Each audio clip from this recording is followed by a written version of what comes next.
রহস্যময় পারিবারিক অ্যাডভেঞ্চার। আমার ছেলে আমাকে দিয়ে তার ঘর সাজাতে চায়। ছেলে নতুন চাকরি পেয়েছে। নিজের জন্য একটা ফ্ল্যাট ভাড়া নিয়েছে। আমাকে নিয়ে গিয়ে বলল, মা, তুমি আমার ঘর সাজিয়ে দাও। আমি খুশি হয়ে ঘর দেখতে লাগলাম। হঠাৎ সে আমাকে বেডরুমে নিয়ে গিয়ে বলল, এটা আমাদের ঘর। আমি অবাক হয়ে বললাম, আমাদের? সে হেসে বলল, হ্যাঁ মা, আমি চাই তুমি আমার সাথে এখানে থাকো। আমার হৃদস্পন্দন বেড়ে গেল। সে একটা ডবল বেড দেখিয়ে বলল, এখানে আমরা দুজন ঘুমাব। আমি কাঁপতে কাঁপতে বললাম, এটা ঠিক নয়। কিন্তু সে আমার হাত ধরে বলল, মা, আমি তোমাকে ভালোবাসি। স্বামী যেমন স্ত্রীকে ভালোবাসে। আমার গলা শুকিয়ে গেল। সে আমাকে ড্রেসিং টেবিলের সামনে নিয়ে গিয়ে বলল, এখানে তুমি রোজ সাজবে আমার জন্য। আমি প্রতিবাদ করতে গেলে সে আমার ঠোঁটে আঙুল রাখল। শুধু শোনো মা, আমি তোর জন্য সবকিছু রেডি করেছি। সে ওয়ার্ড্রোব খুলে দেখাল অনেক শাড়ি। এগুলো সব তোর জন্য কিনেছি। আমার চোখ জ্বলে ভরে গেল। সে আমার কাঁধে হাত রেখে বলল, মা, এই ঘরে আমরা স্বামী স্ত্রীর মতো থাকব। আমি তার হাত সরিয়ে দিতে চাইলে সে আমাকে জড়িয়ে ধরল। আমি জানি তুমি রাজি। তোর চোখে আমি দেখেছি। আমার পুরো শরীর কাঁপছিল। সে আমার কপালে চুমু দিয়ে বলল, মা, এই ঘরেই আমাদের স্বর্গ। জানালা দিয়ে সন্ধ্যার আলো ঘরে এসে পড়ছিল। সে আমার হাত নিয়ে বলল, মা, আমাদের নতুন জীবন শুরু হোক এই ঘর থেকে। এই গল্পটি সম্পূর্ণ শুনলে আপনাদের পানি অটোমেটিক বের হয়ে যাবে। সো যত দ্রুত সম্ভব হাতের কাছে টিস্যু নিয়ে বসে পড়ো। বিছানার চাদর যেন নষ্ট না হয় সেটা সম্পূর্ণ খেয়াল রাখার অনুরোধ জানিয়ে গল্পটি এখন শুরু করব। তার আগে সর্বশেষ অনুরোধ, দয়া করে এমন পানি বের করার গল্প নিয়মিত শুনতে আমাদের চ্যানেলটি সকলেই সাবস্ক্রাইব করুন। ধন্যবাদ। হ্যালো বন্ধুরা, আমার নাম মিতালি বন্দ্যোপাধ্যায়। আমার বয়স ৩৯ বছর। আমার স্বামীর নাম প্রদীপ বন্দ্যোপাধ্যায়, বয়স ৫২ বছর। আমাদের ২ সন্তান, রাহুল আর পূজা। রাহুল ২১ বছর বয়সী, ইউনিভার্সিটিতে পড়ে। পূজা ১৪ বছর বয়সী, স্কুলে যায়। গত মাসে রাহুল একটা বড় কোম্পানিতে সফটওয়্যার ইঞ্জিনিয়ার হিসেবে চাকরি পেয়েছে। আমরা সবাই খুব খুশি হয়েছিলাম। রাহুল আমাদের বলেছিল যে সে শহরের অন্য প্রান্তে একটা সুন্দর ফ্ল্যাট ভাড়া নিয়েছে। আমি তখনই বুঝতে পারছিলাম যে আমার ছেলে এখন আর ছোট নেই। কিন্তু মায়ের মন তো আর সহজে মানতে চায় না। গত শনিবার সকালে রাহুল আমাকে বলল, মা, তুমি আমার সাথে আমার নতুন ফ্ল্যাট দেখতে চলো। আমি চাই তুমি আমার ঘর সাজিয়ে দাও। আমার মন ভালো হয়ে গেল। ছেলে এখনও মায়ের সাহায্য চায়। আমি সাথে সাথে রাজি হয়ে গেলাম। আমরা দুজনে মিলে বাসে চড়ে রাহুলের নতুন এলাকায় পৌঁছালাম। এলাকাটা বেশ ভালো। উঁচু উঁচু বিল্ডিং, চওড়া রাস্তা। রাহুলের ফ্ল্যাটটা ৭ম তলায়। লিফটে করে উঠতে উঠতে আমি ভাবছিলাম ছেলে কত বড় হয়ে গেছে। ফ্ল্যাটের দরজা খুলে দিতেই আমি অবাক হয়ে গেলাম। ২ বেডরুমের একটা সুন্দর ফ্ল্যাট। বড় ড্রয়িং রুম, আলাদা রান্নাঘর। রাহুল আমাকে ঘুরিয়ে ঘুরিয়ে সব দেখাল। আমি খুশি হয়ে বললাম, বাহ রাহুল, খুব সুন্দর ফ্ল্যাট। এত বড় জায়গায় তুই একা থাকবি? রাহুল হেসে বলল, না মা, আমি একা থাকব না। আমি চাই তুমি আমার সাথে এখানে থাকো গো। আমি অবাক হয়ে বললাম, আমি? কিন্তু রাহুল, আমার তো তোর বাবা আছে, পূজা আছে। আমি কিভাবে এখানে থাকব? রাহুল আমার হাত ধরে বেডরুমের দিকে নিয়ে গেল। মা, দেখো এই ঘরটা। এটা আমাদের ঘর। আমি ভ্রু কুঁচকে বললাম, আমাদের মানে? রাহুল, তুই কি বলছিস? সে একটা বড় ডবল বেড দেখিয়ে বলল, এখানে আমরা দুজন ঘুমাব। আমার হৃদস্পন্দন বেড়ে গেল। রাহুল, এটা কি বলছিস তুই? আমি তোর মা। রাহুল আমার ২ হাত ধরে বলল, মা, আমি তোমাকে ভালোবাসি। স্বামী যেমন স্ত্রীকে ভালোবাসে সেভাবে গু। আমার গলা শুকিয়ে গেল। আমি কাঁপতে কাঁপতে বললাম, রাহুল, তুই কি বলছিস? এটা তো ঠিক নয় গি। সে আমাকে ড্রেসিং টেবিলের সামনে নিয়ে গিয়ে বলল, এখানে তুমি রোজ সাজবে আমার জন্য গু। আমি প্রতিবাদ করতে গেলে সে আমার ঠোঁটে আঙুল রাখল। শুধু শোনো মা, আমি তোর জন্য সবকিছু রেডি করেছি। সে ওয়ার্ড্রোব খুলে দেখাল অনেক শাড়ি। এগুলো সব তোর জন্য কিনেছি গু। আমার চোখ জ্বলে ভরে গেল। কি হচ্ছে এসব? আমার ছেলে কি বলছে? রাহুল আমার কাঁধে হাত রেখে বলল, মা, এই ঘরে আমরা স্বামী স্ত্রীর মতো থাকব গু। আমি তার হাত সরিয়ে দিতে চাইলে সে আমাকে জড়িয়ে ধরল। আমি জানি তুমি রাজি। তোর চোখে আমি দেখেছি গু। আমার পুরো শরীর কাঁপছিল। রাহুল, ছাড় আমাকে। এটা পাপ। সে আমার কপালে চুমু দিয়ে বলল, মা, এই ঘরই আমাদের স্বর্গ। জানালা দিয়ে সন্ধ্যার আলো ঘরে এসে পড়ছিল। সে আমার হাত নিয়ে বলল, মা, আমাদের নতুন জীবন শুরু হোক এই ঘর থেকে গু। আমি কাঁদতে কাঁদতে বললাম, রাহুল, তুই কি করছিস? আমি তোর মা। এভাবে তো হয় না গি। কিন্তু রাহুল আমার কথা শুনছিল না। সে আমাকে বিছানায় বসিয়ে দিল। মা, তুই জানিস আমি তোকে কত ভালোবাসি। বাবার চেয়েও বেশি গু। আমি চিৎকার করে বললাম, রাহুল, এটা কি বলছিস তুই? হঠাৎ করে রাহুল হেসে ফেল। সে বলল, মা, তুই কি ভাবছিস? আমি তো বলছি এই ঘরে তুই আমার সাথে থাকবি, মানে গেস্ট রুমে। আর এই বেডরুমটা হবে আমার আর আমার ভবিষ্যৎ স্ত্রীর গু। আমি অবাক হয়ে তাকালাম। মানে? রাহুল বলল, মা, আমি প্রিয়াকে বিয়ে করব। সে আমার কলিগ। আমি চাই তুই এখানে এসে আমাদের ঘর সাজিয়ে দিস। তুই তো জানিস আমি এসব কিছুই পারি না গি। আমি স্বস্তির নিঃশ্বাস ফেললাম। তুই আমাকে কি ভয় দিয়েছিলি? আমি ভেবেছিলাম গু। রাহুল হেসে বলল, তুই ভেবেছিলিস কি মা? আমি তো শুধু বলছিলাম যে তুই আমার সাথে এখানে থাকবি। গেস্ট রুমে তোর জন্য আলাদা বিছানা আছে গি। আমি লজ্জায় মুখ লুকালাম। তুই এমনভাবে বললি যে আমার মনে হলো গো। কি মনে হলো? রাহুল ভ্রুকুচকে বলল। আমি কিছু বলতে পারলাম না। তখন রাহুল বুঝতে পারল। ওহ মা, তুই ভেবেছিলিস আমি? আরে পাগল, আমি তোর ছেলে। আমি কখনো এমন কিছু ভাবতে পারি না গি। আমি নিজেকে সামলে নিলাম। ঠিক আছে, এখন বল তুই কি চাস? রাহুল বলল, দেখ মা, আগামী মাসে প্রিয়ার সাথে আমার বাগদান। তার পরের মাসে বিয়ে। আমি চাই তুই এসে আমার ঘর সাজিয়ে দিস। প্রিয়া যখন এখানে আসবে তখন যেন সে খুশি হয় গ। আমি খুশি হয়ে বললাম, বাহ, কি চমৎকার খবর। কিন্তু তুই আমাকে এত ভয় দিলি কেন? রাহুল মাথা চুলকে বলল, আসলে মা, আমি একটু মজা করছিলাম। তুই এত সিরিয়াস হয়ে গেলি যে আমিও ভয় পেয়ে গেলাম গ। আমি তাকে একটা চড় মারলাম। দুষ্টু ছেলে। আমার হার্ট অ্যাটাক হয়ে যেত উ। রাহুল হেসে বলল, সরি মা। এখন চল, আমাকে সাহায্য কর উ। আমরা পুরো দুপুর কাটালাম ঘর সাজানোতে। রাহুল প্রিয়ার পছন্দের কথা মাথায় রেখে রঙের কম্বিনেশন ঠিক করল। আমি পর্দা আর বেডশিট কেনার জন্য একটা তালিকা বানালাম। 3 ঘণ্টা পর যখন আমরা কাজ শেষ করলাম, তখন ঘরটা দেখে মনে হচ্ছিল একটা সিনেমার সেট। রাহুল খুশি হয়ে আমাকে জড়িয়ে ধরল। মা, তুই সত্যিই জাদুকর। এত সুন্দর করে ঘর সাজিয়েছিস উ। আমি বললাম, এখন প্রিয়াকে ডেকে আনিস। দেখি সে কেমন লাগে গ। রাহুল বলল, আসলে মা, প্রিয়া এক্ষুনি আসছে। আমি তাকে বলেছি 3টায় উ। ঠিক তখনই দরজায় কলিং বেল বাজল। রাহুল দৌড়ে গিয়ে দরজা খুল। একটা সুন্দর মেয়ে ঢুকল। লম্বা চুল, বড় বড় চোখ। সে আমাকে দেখে প্রণাম করল। নমস্কার আন্টি। আমি প্রিয়া গু। আমি তাকে আশীর্বাদ করলাম।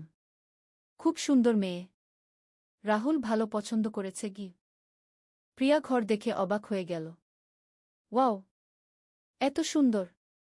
কে সাজিয়েছে? রাহুল গর্বের সাথে বলল, আমার মা গু। প্রিয়া আমার পায়ে হাত দিয়ে বলল, আন্টি, আপনি সত্যিই অসাধারণ। আমি এমন সুন্দর ঘর কখনো দেখিনি গু। আমার মন ভরে গেল। কিন্তু হঠাৎ করে একটা অদ্ভুত ব্যাপার হল। ড্রয়িং রুমের টেবিলের উপর আমি একটা পুরানো ডায়েরি দেখতে পেলাম। কালো চামড়ার মলাটে সোনালি অক্ষরে লেখা ঘু রহস্য উ। আমি কৌতূহলী হয়ে জিজ্ঞেস করলাম, রাহুল, এই ডায়েরিটা কার? রাহুল এবং প্রিয়া দুজনেই অবাক হয়ে তাকাল। রাহুল বলল, আমি এটা আগে কখনো দেখিনি মা গু। প্রিয়া বলল, আমিও না গে। আমি ডায়েরিটা হাতে নিলাম। খুব ভারী লাগছিল। মনে হচ্ছিল এটা অনেক পুরানো। আমি পাতা উল্টাতেই একটা চিঠি পড়ে গেল। চিঠিতে লেখা ছিল, যে এই ডায়েরি খুঁজে পাবে সে এক অভূতপূর্ব রহস্যের সন্ধান পাবে। এই ফ্ল্যাটের নিচে রয়েছে একটি গুপ্ত সুড়ঙ্গ। সেই সুড়ঙ্গের শেষে রয়েছে একটি গুপ্তধন গু। আমরা 3জনেই চিঠিটা পড়ে অবাক হয়ে গেলাম। প্রিয়া বলল, এটা কি সত্যি নাকি কেউ মজা করছে? রাহুল বলল, আমি জানি না। কিন্তু দেখা যাক উ। আমি ডায়েরি খুলে পড়তে শুরু করলাম। প্রথম পাতায় লেখা ছিল, আমার নাম রঞ্জন মুখার্জি। আমি এই ফ্ল্যাটের আগের মালিক। 21 বছর আগে আমি এই ফ্ল্যাটে থাকতাম। আমার স্ত্রী সুমিত্রা আর ছেলে অভিজিৎ। একদিন আমি আমাদের বাড়ির নিচে খোঁড়াখুঁড়ি করতে গিয়ে একটা পুরানো সুড়ঙ্গ খুঁজে পাই। সেই সুড়ঙ্গ অনুসরণ করে আমি পৌঁছে যাই একটা গুহায়। সেই গুহায় রয়েছে একটি অমূল্য ধনভাণ্ডার গু। প্রিয়া উত্তেজিত হয়ে বলল, সত্যি? তাহলে তো আমরাও খুঁজে পেতে পারি। আমি পরের পাতা পড়লাম। কিন্তু এই ধনভাণ্ডার পাওয়ার জন্য ৩টি ধাঁধার সমাধান করতে হবে। প্রথম ধাঁধা, যেখানে সূর্য ডোবে না সেখানে খোঁজো প্রথম চাবি গু। রাহুল মাথা চুলকে বলল, সূর্য ডোবে না মানে? আমি ভাবলাম। হঠাৎ আমার মনে পড়ল। আমি বললাম, রেফ্রিজারেটর। রেফ্রিজারেটরে সবসময় আলো জ্বলে থাকে গু। আমরা ৩ জনে রান্নাঘরে গিয়ে রেফ্রিজারেটর খুললাম। ফ্রিজারের পিছনে একটা ছোট চাবি লাগানো ছিল। প্রিয়া চেঁচিয়ে বলল, পেয়েছি। আমি ডায়েরির দ্বিতীয় ধাঁধা পড়লাম। দ্বিতীয় ধাঁধা, যেখানে সময় থেমে থাকে সেখানে খোঁজো দ্বিতীয় চাবি গু। রাহুল বলল, সময় থেমে থাকে কোথায়? আমি চারদিকে তাকালাম। হঠাৎ দেওয়ালে একটা পুরানো ঘড়ি দেখতে পেলাম। ঘড়িটার কাঁটা থেমে আছে ৩:৩৫-এ। আমি ঘড়িটার পিছনে হাত দিলাম। সেখানে আরেকটা চাবি পেলাম। প্রিয়া খুশিতে লাফিয়ে উঠল। আন্টি, আপনি দারুণ। আমি তৃতীয় ধাঁধা পড়লাম। তৃতীয় ধাঁধা, যেখানে প্রতিচ্ছবি নিজেকে দেখায় সেখানে খোঁজো শেষ চাবি গু। রাহুল বলল, আয়না। বাথরুমে আয়না আছে কি? আমরা বাথরুমে গেলাম। আয়নার পিছনে তৃতীয় চাবিটা ছিল। এখন আমাদের কাছে ৩টা চাবি। কিন্তু সুড়ঙ্গটা কোথায়? আমি ডায়েরির শেষ পাতা পড়লাম। সুড়ঙ্গের প্রবেশদ্বার রয়েছে বেডরুমের পূর্ব দেওয়ালে। ৩টি চাবি একসাথে ব্যবহার করলে দেওয়াল খুলে যাবে গু। আমরা বেডরুমে গেলাম। পূর্ব দেওয়ালে খুঁটিয়ে দেখলাম। প্রিয়া একটা ছোট ছিদ্র দেখতে পেল। এখানে ৩টা ছোট ছিদ্র। আমরা ৩টি চাবি ৩টি ছিদ্রে একসাথে ঢুকিয়ে ঘুরালাম। হঠাৎ একটা ভারী শব্দ হল। দেওয়ালের একটা অংশ সরে গেল। সেখানে একটা অন্ধকার সুড়ঙ্গ। রাহুল মোবাইলের টর্চ জ্বালিয়ে বলল, চলো মা, দেখি কি আছে গিউ। আমরা ৩ জনে সুড়ঙ্গে ঢুকলাম। সুড়ঙ্গটা বেশ লম্বা। প্রায় ১৫ মিনিট হাঁটার পর আমরা একটা বড় গুহায় পৌঁছালাম। গুহার মাঝখানে একটা পুরানো কাঠের বাক্স। প্রিয়া বলল, এটাই কি সেই ধনভাণ্ডার? আমি বাক্সটা খুললাম। ভিতরে সোনার গহনা, হীরার অলংকার আর অনেক মূল্যবান পাথর। কিন্তু সবচেয়ে বেশি যেটা ছিল সেটা হলো অনেক পুরানো বই আর প্রাচীন পাণ্ডুলিপি। রাহুল একটা বই তুলে নিল। মা, এগুলো দেখো। এত পুরানো বই। কত দামি হতে পারে গি? আমি একটা পাণ্ডুলিপি খুলে দেখলাম। সংস্কৃতে লেখা। প্রিয়া বলল, আন্টি, আপনি পড়তে পারেন? আমি বললাম, আমি একটু সংস্কৃত জানি। এখানে লেখা আছে এটা একটা প্রাচীন আয়ুর্বেদিক চিকিৎসার বই গি। হঠাৎ গুহার ভিতর থেকে একটা আওয়াজ এলো। কে আছে সেখানে? আমরা ৩ জনেই ভয় পেয়ে গেলাম। রাহুল টর্চ নিয়ে আওয়াজের দিকে এগিয়ে গেল। গুহার এক কোণে একজন বৃদ্ধ লোক বসে আছেন। তার লম্বা সাদা দাড়ি, চোখে মোটা চশমা। বৃদ্ধ লোকটি বললেন, তোমরা কিভাবে এখানে এলে? আমি কাঁপতে কাঁপতে বললাম, আমরা ডায়েরি পেয়েছি। রঞ্জন মুখার্জির ডায়েরি। বৃদ্ধ লোকটি হেসে উঠলেন। আহ, রঞ্জনের ডায়েরি। আমিই তো রঞ্জন মুখার্জি গো। আমরা অবাক হয়ে তাকালাম। প্রিয়া বলল, কিন্তু আপনি তো ২১ বছর আগে এই ফ্ল্যাট ছেড়েছেন গু। রঞ্জনবাবু বললেন, হ্যাঁ, ছেড়েছি। কিন্তু এই গুহায় আমি গবেষণা করছি। এই প্রাচীন বইগুলো নিয়ে গিয়ে। রাহুল জিজ্ঞেস করল, কিন্তু আপনার পরিবার? রঞ্জনবাবু দুঃখের সাথে বললেন, আমার স্ত্রী সুমিত্রা মারা গেছে ১০ বছর আগে। ছেলে অভিজিৎ বিদেশে থাকে। আমি একা হয়ে গেছি। তাই এখানে এসে এই প্রাচীন জ্ঞানভাণ্ডার নিয়ে গবেষণা করি গে। আমার মনে দয়া হল। আমি বললাম, আপনি একা এখানে থাকেন? খাওয়া দাওয়া কি করেন? রঞ্জনবাবু বললেন, আমার কিছু বন্ধু আছে। তারা মাঝে মাঝে খাবার দিয়ে যায়। আর এই গুহায় একটা ছোট রান্নাঘর আছে গি। তিনি আমাদের গুহার অন্য অংশ দেখালেন। সত্যিই একটা ছোট রান্নাঘর, একটা বিছানা আর অনেক বই। প্রিয়া বলল, কাকু, আপনি কি গবেষণা করেন? রঞ্জনবাবু একটা বই তুলে নিয়ে বললেন, এই বইগুলোতে প্রাচীন ভারতীয় চিকিৎসাবিদ্যার অনেক গোপন তথ্য আছে। এমন সব ওষুধের ফর্মুলা যা আধুনিক যুগে হারিয়ে গেছে গিউ। রাহুল উৎসাহিত হয়ে বলল, সেটা তো দারুণ। আপনি এগুলো মানুষের কাজে লাগাতে পারেন গিউ। রঞ্জনবাবু দুঃখের সাথে বললেন, আমি চেষ্টা করেছি। কিন্তু কেউ বিশ্বাস করে না। সবাই বলে এগুলো অন্ধবিশ্বাস গু। আমি বললাম, আপনি একবার চেষ্টা করে দেখুন না। আমার এক বান্ধবী আছে, সে ডাক্তার। তার সাথে আলোচনা করতে পারেন উ। রঞ্জনবাবুর চোখে আসার আলো ফুটল। সত্যি? তুমি সাহায্য করবে? আমি বললাম, অবশ্যই। আপনি এভাবে একা একা এখানে পড়ে থাকবেন কেন? প্রিয়া বলল, কাকু, আপনি রাহুলের ফ্ল্যাটে এসে থাকুন। আমরা আপনার গবেষণায় সাহায্য করব উ। রঞ্জনবাবু আবেগে কেঁদে ফেললেন। এতদিন পর কেউ আমার কথা বিশ্বাস করল উ। রাহুল বলল, কাকু, আপনি আমাদের পরিবারের সদস্য হয়ে যান। আমার বাবা মা আপনাকে নিজের বাবার মতো দেখবে গু। আমরা রঞ্জনবাবুকে নিয়ে গুহা থেকে বেরিয়ে এলাম। তিনি তার সব বই আর গবেষণার কাগজপত্র নিয়ে এলেন। ফ্ল্যাটে ফিরে এসে আমি রঞ্জনবাবুকে গেস্ট রুমে থাকার ব্যবস্থা করলাম। প্রিয়া চা বানিয়ে আনল। রঞ্জনবাবু বললেন, তোমরা জানো, এই ধনভাণ্ডারের আসল মূল্য সোনাহীরাতে নয়, এই গানে। এই বইগুলোতে এমন সব ওষুধের কথা লেখা আছে যা ক্যান্সার, ডায়াবেটিস, হার্টের অসুখ সব সারাতে পারে গু। আমি অবাক হয়ে বললাম, সত্যি? তিনি একটা বই খুলে দেখালেন। দেখো, এখানে লেখা আছে নিমপাতা, হলুদ আর মধুর একটা বিশেষ মিশ্রণের কথা। এটা খেলে ডায়াবেটিস সম্পূর্ণ সেরে যায় উ। প্রিয়া বলল, কাকু, আমার দাদুর ডায়াবেটিস আছে। আমি কি এই ওষুধ বানিয়ে দিতে পারি? রঞ্জনবাবু বললেন, অবশ্যই। কিন্তু সঠিক পরিমাণ আর পদ্ধতি জানতে হবে গু। পরের কয়েক ঘণ্টা আমরা রঞ্জনবাবুর সাথে বসে এই প্রাচীন চিকিৎসাবিদ্যা নিয়ে আলোচনা করলাম। তিনি আমাদের অনেক কিছু শেখালেন। সন্ধ্যার সময় আমরা বাড়ি ফিরার জন্য প্রস্তুত হলাম। রঞ্জনবাবু বললেন, আমি কাল তোমাদের বাড়িতে যাব। তোমাদের পরিবারের সাথে দেখা করব উ। আমি বললাম, অবশ্যই। আমার স্বামী আর মেয়ে আপনার সাথে পরিচিত হতে খুশি হবে গু। বাড়ি ফেরার পথে রাহুল বলল, মা, আজ কি দারুণ একটা দিন কাটল।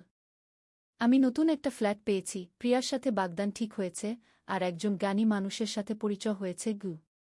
প্রিয়া বলল, আন্টি, আপনার বুদ্ধি দেখে আমি অবাক।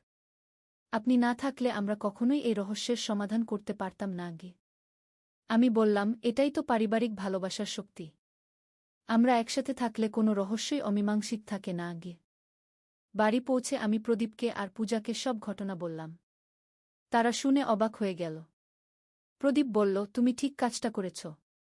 বৃদ্ধ মানুষটার সাহায্য করা উচিত কে। পূজা উত্তেজিত হয়ে বলল, মা, আমিও কাল রঞ্জন কাকুর সাথে দেখা করব। তিনি আমাকে প্রাচীন ইতিহাস শেখাবেন গে। পরের দিন রঞ্জনবাবু আমাদের বাড়িতে এলেন। আমার ডাক্তার বান্ধবী রীতা দিদিও এসেছিলেন। রঞ্জনবাবু তার গবেষণার কথা বললেন। রীতা দিদি শুনে বললেন, এটা তো দারুণ। আমি আমার হাসপাতালে এই বিষয়ে একটা রিসার্চ টিম বানাতে পারি উ। রঞ্জনবাবু খুশি হয়ে বললেন, আমার সারা জীবনের স্বপ্ন এটাই ছিল, এই প্রাচীন জ্ঞান মানুষের কাজে লাগানো গ। আমি বললাম, এখন থেকে আপনি আমাদের পরিবারের সদস্য। আপনার কোনো অভাব হবে না গি। রঞ্জনবাবু আবেগে কেঁদে ফেললেন। এতদিন আমি ভেবেছিলাম আমার জীবনটা বৃথা গেছে। কিন্তু আজ বুঝলাম ঈশ্বর আমাকে তোমাদের কাছে পাঠিয়েছেন গু। পরের সপ্তাহে রঞ্জনবাবু রীতা দিদির হাসপাতালে গিয়ে তার গবেষণা উপস্থাপনা করলেন। ডাক্তাররা তার জ্ঞান দেখে অবাক হয়ে গেলেন। মাস খানেকের মধ্যে রঞ্জনবাবুর গবেষণা নিয়ে একটা বড় প্রজেক্ট শুরু হল। সরকারি স্বীকৃতিও পেল। রাহুল আর প্রিয়ার বিয়ে হল গত মাসে। রঞ্জনবাবু তাদের আশীর্বাদ করলেন। বিয়ের অনুষ্ঠানে তিনি প্রাচীন বৈদিক মন্ত্র পড়ে দিলেন। আজ যখন আমি এই গল্পটা বলছি, তখন রঞ্জনবাবু আমাদের বাড়িতেই থাকেন।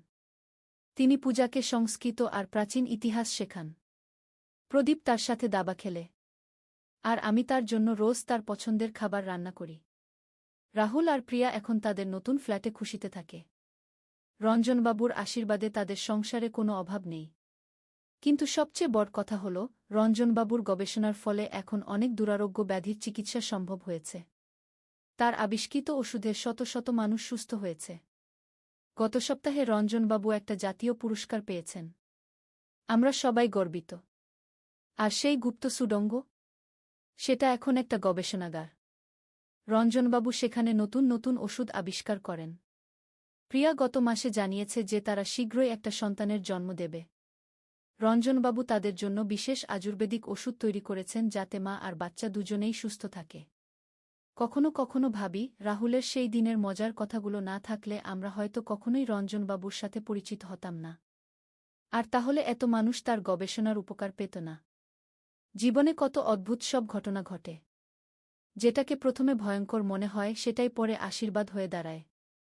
আজ সকালে রঞ্জনবাবু আমাকে বললেন, মিতালি, তোমাদের পরিবার আমার জীবনে আলো নিয়ে এসেছে। আমি আমার গবেষণার সব অধিকার তোমাদের নামে লিখে দিতে চাই। আমি বললাম, না না, এটা আপনার পরিশ্রমের ফল। আমরা শুধু আপনার পাশে আছি। কিন্তু তিনি বললেন, একটা পরিবার পেয়ে আমি কৃতজ্ঞ। এখন আমার মরে যাওয়ার আগে আমার জ্ঞান যে সঠিক হাতে পৌঁছাবে সেটা নিশ্চিত। এই গল্পের সবচেয়ে সুন্দর দিক হল, আমাদের পরিবারে এখন রঞ্জন দাদু আছেন। পূজা তাকে দাদু বলে ডাকে। প্রদীপ তার সাথে সন্ধেবেলা বারান্দায় বসে আড্ডা দেয়া। রাহুল মাঝে মাঝে এসে তার কাছে জীবনের পরামর্শ নেয়। আর আমি রোজ তার জন্য তার পছন্দের মিষ্টি বানাই। তিনি আমাকে বলেন, তোমার হাতের রান্না খেয়ে আমার যৌবন ফিরে এসেছে। কাল রঞ্জনবাবুর আরেকটা নতুন আবিষ্কার হয়েছে। একটা বিশেষ ভেষজ মিশ্রণ যা চুলপড়া সম্পূর্ণ বন্ধ করে দেয়া। প্রদীপ খুশি হয়ে বলেছে, এবার আমিও যুবক হয়ে যাব। আমাদের এই পরিবারের গল্প এখনো শেষ হয়নি। রোজ নতুন কিছু না কিছু ঘটে। রঞ্জনবাবুর গানে আমরা সবাই সমৃদ্ধ হচ্ছি। আর সেই রহস্যময় গুহা, সেটা এখন একটা গবেষণা কেন্দ্র। দেশবিদেশের অনেক বিজ্ঞানী এসে রঞ্জনবাবুর সাথে গবেষণা করেন। আমি গর্বিত যে আমাদের পরিবার এই মহৎ কাজের অংশীদার। আর রাহুলের সেই প্রথম দিনের কথাগুলো এখন আমাদের হাসির উপাদান। সে মাঝে মাঝে বলে, মা, মনে আছে আমি তোকে কি বলেছিলাম? আমি লজ্জায় বলি, ও কথা আর বলিস না। কিন্তু সত্যি কথা হলো, সেই দিন না হলে আজকের এই সুখের জীবন পেতাম না। গত সপ্তাহে প্রিয়া আমাকে বলেছিল, মা, আমি যখন মা হব তখন আপনি আমাকে শেখাবেন কিভাবে সন্তানকে সঠিক পথে পরিচালিত করতে হয়। আমি বলেছিলাম, বেটি, মা হওয়ার সাথে সাথেই সব জ্ঞান এসে যায়। ভালোবাসা আর ধৈর্য, এই দুটোই যথেষ্ট। রঞ্জনবাবু আমাদের শুনে বলেছিলেন, এই পরিবারের ভালোবাসা দেখে আমার বিশ্বাস হয় যে পৃথিবীতে এখনও ভালো মানুষ আছে। আজ রাতে রঞ্জনবাবু আমাদের সবাইকে নিয়ে সেই গুহায় যাবেন। তিনি একটা বিশেষ অনুষ্ঠানের আয়োজন করেছেন। তিনি বলেছেন, আমি আমার সব জ্ঞান তোমাদের মধ্যে ভাগ করে দিতে চাই। এই গল্পের শেষ এখানেই। কিন্তু আমাদের পারিবারিক অ্যাডভেঞ্চার এখনও চলমান। কে জানে আগামীকাল আর কি রহস্যের সম্মুখীন হব আমরা। তবে একটা কথা নিশ্চিত, যতক্ষণ আমরা একসাথে আছি, কোনো রহস্যই আমাদের হারাতে পারবে না। আর রঞ্জনবাবুর মতো জ্ঞানী মানুষ আমাদের পাশে থাকলে আমরা পৃথিবীর যে কোনো সমস্যার সমাধান করতে পারি। আমাদের এই পারিবারিক ভালোবাসার গল্প হয়তো অনেকের কাছে অবিশ্বাস্য মনে হবে। কিন্তু যারা পারিবারিক বন্ধনের শক্তি জানে, তারা বুঝবে যে ভালোবাসা দিয়ে সব অসম্ভবকে সম্ভব করা যায়। এই গল্প শুনে আপনাদের কেমন লাগল? আপনাদের পরিবারেও কি এমন কোনো রোমাঞ্চকর ঘটনা ঘটেছে? কমেন্টে জানান। আর হ্যাঁ, আমাদের চ্যানেলে নিয়মিত এমন পারিবারিক গল্প শোনার জন্য সাবস্ক্রাইব করতে ভুলবেন না। আমরা প্রতি সপ্তাহে নতুন নতুন রোমাঞ্চকর অভিজ্ঞতার গল্প নিয়ে আসি। ধন্যবাদ সবাইকে। ভালো থাকবেন। আল্লাহর রহমতে পথ খোঁজা। প্রথম অধ্যায়, অন্ধকারের দিন। রাসেল নামের একটি ছেলে ছিল। বয়স তার মাত্র 25 বছর। ঢাকা শহরের একটা ছোট্ট বস্তিতে তার মা আর ছোট বোনকে নিয়ে থাকত। বাবা মারা গিয়েছিল যখন রাসেলের বয়স মাত্র 15। সেই থেকে পরিবারের একমাত্র উপার্জনকারী ছিল রাসেল। রাসেল প্রতিদিন ভোর 5টায় উঠত। ফজরের নামাজ পড়ে বাজারে সবজি বিক্রি করত। দুপুরে একটু বিশ্রাম নিয়ে বিকেলে একটা দোকানে কাজ করত। রাতে বাড়ি ফিরে মাগরিবের নামাজ পড়ে মাকে সাহায্য করত। এভাবেই কেটে যাচ্ছিল তার দিনগুলো। একদিন সকালে যখন রাসেল বাজারে যাওয়ার জন্য প্রস্তুত হচ্ছিল, তখন তার মা ডাকল, রাসেল, একটু এদিকে আয়। রাসেল মায়ের কাছে গেল। মা তার হাত ধরে বসিয়ে দিল। বেটা, তোর বাবা মারা যাওয়ার পর থেকে তুই আমাদের দেখাশোনা করছিস। আল্লাহ তোকে বরকত দিয়েছেন। কিন্তু আমি চাই তুই একটু বেশি পড়াশোনা কর। বিশ্ববিদ্যালয়ে ভর্তি হোক। আম্মা, আমি এখন কিভাবে পড়াশোনা করব? আমাদের তো খরচ চালানোই কষ্ট। মা মিষ্টি হেসে বলল, আল্লাহ যদি চান তাহলে সব পথ খুলে দেবেন। তুই চেষ্টা কর। আমি আর তোর বোন কম খেয়ে হলেও তোর পড়ার খরচ জোগাড় করব। রাসেল মায়ের কথায় খুব আবেগপ্রবণ হয়ে পড়ল। সে জানত মা কত কষ্ট করে তার জন্য এই কথাগুলো বলছে। সেই দিন থেকে রাসেল মনে মনে আল্লাহর কাছে দোয়া করতে লাগল। হে আল্লাহ, আপনি আমাকে পথ দেখান। আমি কি করব? দ্বিতীয় অধ্যায়, প্রথম পদক্ষেপ। কয়েকদিন পর রাসেল তার এক বন্ধু করিমের সাথে দেখা করল। করিম বিশ্ববিদ্যালয়ে পড়ত। করিম ভাই, আমি বিশ্ববিদ্যালয়ে ভর্তি হতে চাই। কিন্তু আমার অবস্থা তো জানেনই কি। করিম বলল, রাসেল, তুই যদি সত্যিই চাস তাহলে উপায় আছে। সান্ধ্যকালীন কোর্স আছে। সেখানে ভর্তি হতে পারিস। আর বৃত্তির জন্য আবেদন করতে পারিস। রাসেল খুব আশান্বিত হল। সে জানত এটা খুব কঠিন হবে, কিন্তু সে চেষ্টা করতে চাইল। পরের দিন জুমার নামাজের পর রাসেল খুতবা শুনল। ইমাম সাহেব বলছিলেন, আল্লাহ তায়ালা বলেছেন, যে ব্যক্তি আল্লাহকে ভয় করে, আল্লাহ তার জন্য পথ বের করে দেন এবং তাকে এমন জায়গা থেকে রিজিক দেন যেখান থেকে সে কল্পনাও করতে পারে না। এই কথাগুলো শুনে রাসেলের মনে আরও বেশি সাহস এল। সে মনে মনে বলল, আল্লাহ, আমি আপনার উপর ভরসা রাখছি। সেই সপ্তাহেই রাসেল ভর্তির ফর্ম সংগ্রহ করল। রাতে কাজ শেষে বাড়িতে এসে পড়াশোনা করতে লাগল। মা তাকে সাহায্য করত। ছোট বোন সাবিনাও তাকে উৎসাহ দিত। তৃতীয় অধ্যায়, পরীক্ষার সময়। 2 মাস পরিশ্রমের পর ভর্তি পরীক্ষার দিন এল। রাসেল খুব ভোরে উঠে তাহাজ্জুদ পড়ল।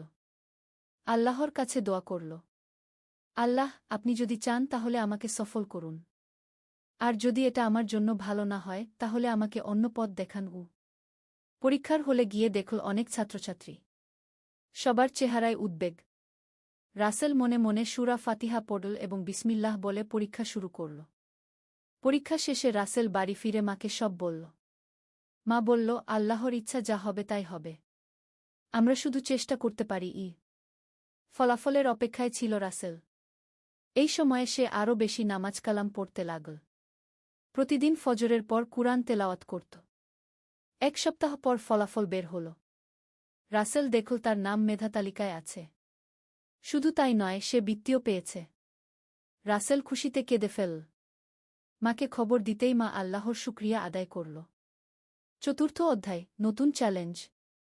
বিশ্ববিদ্যালয়ে ভর্তি হওয়ার পর রাসেলের জীবনে নতুন চ্যালেঞ্জ এল। সকালে সবজি বিক্রি করত, বিকেলে ক্লাস করত, রাতে পড়াশোনা করত। খুবই কষ্টকর ছিল। কিন্তু রাসেল হাল ছাড়ল না। সে জানত আল্লাহ তাকে এই পথ দেখিয়েছেন কোনো কারণে। ক্লাসে রাসেল একটি মেধাবী ছেলে ছিল। তার শিক্ষকেরা তাকে পছন্দ করত।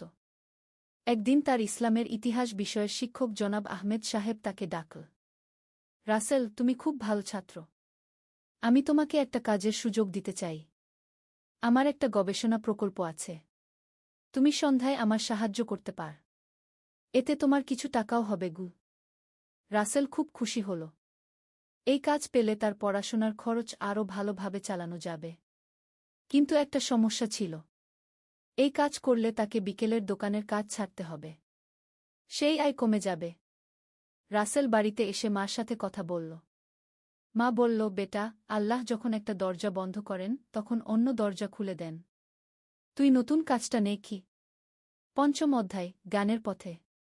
রাসেল শিক্ষকের সাথে গবেষণার কাজ শুরু করল। কাজটি ছিল ইসলামিক ইতিহাস নিয়ে। রাসেল প্রতিদিন নতুন নতুন বিষয় শিখত।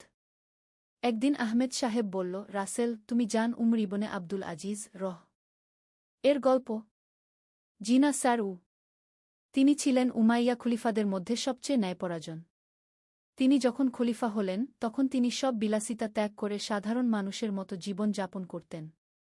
তার স্ত্রী একদিন বলেছিল, আপনি খলিফা হওয়ার পর থেকে এত সাদামাটা হয়ে গেলেন কেন? উমর বলেছিলেন, আমি যদি সাধারণ মানুষের কষ্ট না বুঝি তাহলে তাদের ন্যায্য অধিকার দিতে পারব কিভাবে? এই গল্প শুনে রাসেলের মন ছুঁয়ে গেল। সে বুঝতে পারল যে আল্লাহ তাকে কষ্টের মধ্য দিয়ে পরীক্ষা নিচ্ছেন যাতে সে মানুষের কষ্ট বুঝতে পারে। ষষ্ঠ অধ্যায়, দানের শিক্ষা। রাসেলের আর্থিক অবস্থা একটু ভালো হচ্ছিল। বৃত্তি আর গবেষণার কাজের টাকা দিয়ে পরিবারের খরচ চলে যাচ্ছিল। একদিন জুমার নামাজের পর মসজিদে একটি ঘোষণা দেওয়া হল। আমাদের এলাকার একটি পরিবার খুব কষ্টে আছে। বাবা অসুস্থ, কাজ করতে পারছে না। 3টি ছোট সন্তান। কেউ যদি সাহায্য করতে পারেন। রাসেল শুনে মনে মনে ভাবল, তার নিজের অবস্থাই তো খুব ভালো না। কিন্তু মনে পড়ল একটি হাদিস, সেই ব্যক্তি প্রকৃত মুমিন নয় যে নিজে পেট ভরে খায় আর তার প্রতিবেশী ক্ষুধার্ত থাকে গু। রাসেল সিদ্ধান্ত নিল। বাড়িতে গিয়ে মার সাথে কথা বলল। আম্মা, আমি ওই পরিবারটিকে কিছু সাহায্য করতে চাই। মা বলল, কিন্তু আমাদেরই তো খুব কম গু। আম্মা, আল্লাহ বলেছেন যে তোমরা যা ভালোবাসা থেকে ব্যয় না করা পর্যন্ত তোমরা সত্যিকারের নেকি পাবে না। আমরা এক সপ্তাহ একটু কম খেলেই হবে। মা রাসেলের কথায় খুশি হল। তারা সেই পরিবারের জন্য কিছু চাল, ডাল আর সবজি নিয়ে গেল। পরিবারের বাবা কাঁদতে কাঁদতে বলল, আল্লাহ আপনাদের মঙ্গল করুন গু। এর কিছুদিন পর একটি আশ্চর্য ঘটনা ঘটল। শিক্ষক আহমেদ সাহেব রাসেলকে বলল যে তার গবেষণা কাজ এত ভাল হয়েছে যে বিশ্ববিদ্যালয় তাকে অতিরিক্ত বৃত্তি দিচ্ছে। রাসেল বুঝতে পারল আল্লাহর কথা সত্য, তোমরা আল্লাহর পথে যা খরচ কর, আল্লাহ তার চেয়ে বেশি দেন গু। সপ্তম অধ্যায়, সাফল্যের পথে। দ্বিতীয় বর্ষে রাসেল ক্লাসে প্রথম স্থান অধিকার করল। তার সব শিক্ষক তার প্রশংসা করত। একদিন রাসেলের এক সহপাঠী আরিফ এসে বলল, রাসেল ভাই, আমি খুব সমস্যায় আছি। আমার ইংরেজি খুব দুর্বল। আপনি কি আমাকে একটু সাহায্য করতে পারবেন? রাসেল ভাবল, তার তো নিজেরই অনেক কাজ। কিন্তু তারপর মনে পড়ল রাসূল এর একটি হাদিস, সবচেয়ে ভালো মানুষ সে যে মানুষের উপকার করে। রাসেল আরিফকে সাহায্য করতে রাজি হল। প্রতিদিন ক্লাসের পর একটু সময় দিত তাকে। আরিফের ইংরেজি ভালো হতে লাগল। সে খুব কৃতজ্ঞ ছিল রাসেলের কাছে। এক মাস পর আরিফ রাসেলকে একটি খবর দিল। রাসেল ভাই, আমার বাবার একটি কোম্পানি আছে। উনি বলেছেন আপনাকে পার্ট টাইম কাজ দিতে পারেন। বেতনও ভালোও। রাসেল অবাক হল। সে আরিফকে শুধু সাহায্য করেছিল মানবিকতার কারণে। কিন্তু আল্লাহ তাকে এর বিনিময় দিলেন। অষ্টম অধ্যায়, পরিবারের খবর। নতুন কাজের কারণে রাসেলের আয় বেড়ে গেল। পরিবারের অবস্থা ভালো হতে লাগল। ছোট বোন সাবিনাও স্কুলে ভালো করছিল। একদিন মা রাসেলকে ডেকে বলল, রাসেল, তোর বিয়ের কথা ভাবতে হবে গু। রাসেল বলল, আম্মা, আমি এখনও পড়াশোনা শেষ করিনি গি। হ্যাঁ, তা ঠিক। কিন্তু একটা ভালো মেয়ে দেখলে রেখে দেওয়া যায়। আমাদের পাড়ার রহিম চাচার মেয়ে ফাতিমা খুব ভালো মেয়ে। পড়াশোনাও করে কি। রাসেল জানত ফাতিমাকে। সে একটি ভালো মেয়ে ছিল। দিনদার পরিবারের মেয়ে।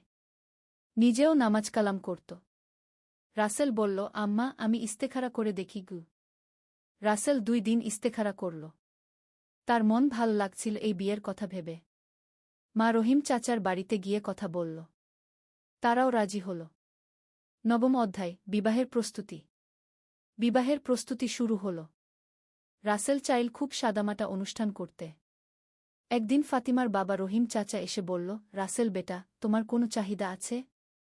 রাসেল বলল, চাচা, আমি কিছু চাই না। শুধু আল্লাহর রহমত চাই। রহিম চাচা বলল, ভাল কথা। কিন্তু তুমি যেটা কর সেটা খুবই কষ্টের।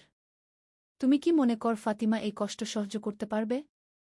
রাসেল বলল, চাচা, আমি ফাতিমার সাথে কথা বলবো। যদি সে রাজি থাকে তাহলে ঠিক আছে গিয়ে। পরদিন রাসেল ফাতিমার সাথে পরিবারের উপস্থিতিতে কথা বলল। ফাতিমা, আমি এখনও ছাত্র। আমাদের সংসারে অনেক কষ্ট হবে। তুমি কি এই কষ্ট নিতে পারবে? ফাতিমা মিষ্টি হেসে বলল, রাসেল ভাই, আল্লাহ যদি চান তাহলে সব কষ্ট সহজ হয়ে যাবে। আর মুমিনের জীবনে কিছু কষ্ট তো থাকবেই গু। রাসেল খুব খুশি হল। সে বুঝতে পারল ফাতিমা একটি বুদ্ধিমতী এবং ধৈর্যশীল মেয়ে। দশম অধ্যায়, বিবাহ। খুব সাদামাটাভাবে রাসেল আর ফাতিমার বিবাহ হল। মসজিদে আকদ হল। বাড়িতে ছোট্ট একটা অনুষ্ঠান। বিবাহের পর রাসেলের জীবনে অনেক পরিবর্তন এল। ফাতিমা খুব ভালো একটি স্ত্রী ছিল। সে রাসেলকে পড়াশোনায় সাহায্য করত। ঘরের কাজও সামলাত। ফাতিমা নিজেও পড়াশোনা চালিয়ে যেত। সে BA পাস করে একটা চাকরির চেষ্টা করছিল। একদিন ফাতিমা রাসেলকে বলল, আমি একটা প্রাইভেট স্কুলে চাকরি পেয়েছি। এতে আমাদের আয় বেড়ে যাবে গু। রাসেল খুব খুশি হল। সে বুঝতে পারল আল্লাহ তাদের জন্য কত ভালো একটা পথ তৈরি করেছেন। একাদশ অধ্যায়, সামাজিক কাজ। রাসেল আর ফাতিমার আর্থিক অবস্থা উন্নতি হচ্ছিল। তারা ঠিক করল কিছু সামাজিক কাজ করবে। তারা প্রতি মাসে এলাকার গরিব পরিবারগুলোকে সাহায্য করত। এতিম বাচ্চাদের পড়ার খরচ দিত। একদিন রাসেল দেখল পাড়ার একটি বাচ্চা আব্দুর রহমান স্কুলে যায় না। রাসেল তার বাবার সাথে কথা বলল। ভাই, আব্দুর রহমান স্কুলে যায় না কেন? বাচ্চার বাবা বলল, ভাই, আমার তো স্কুলের খরচ দেওয়ার সামর্থ্য নেই গিয়ে। রাসেল বলল, আপনি চিন্তা করবেন না, আমি তার পড়ার খরচ দেব। এভাবে রাসেল বেশ কয়েকটি বাচ্চার পড়াশোনার দায়িত্ব নিল। দ্বাদশ অধ্যায়, গ্র্যাজুয়েশন। 3 বছর পরিশ্রমের পর রাসেল গ্র্যাজুয়েশন সম্পন্ন করল। সে তার ব্যাচে 3য় স্থান অধিকার করল।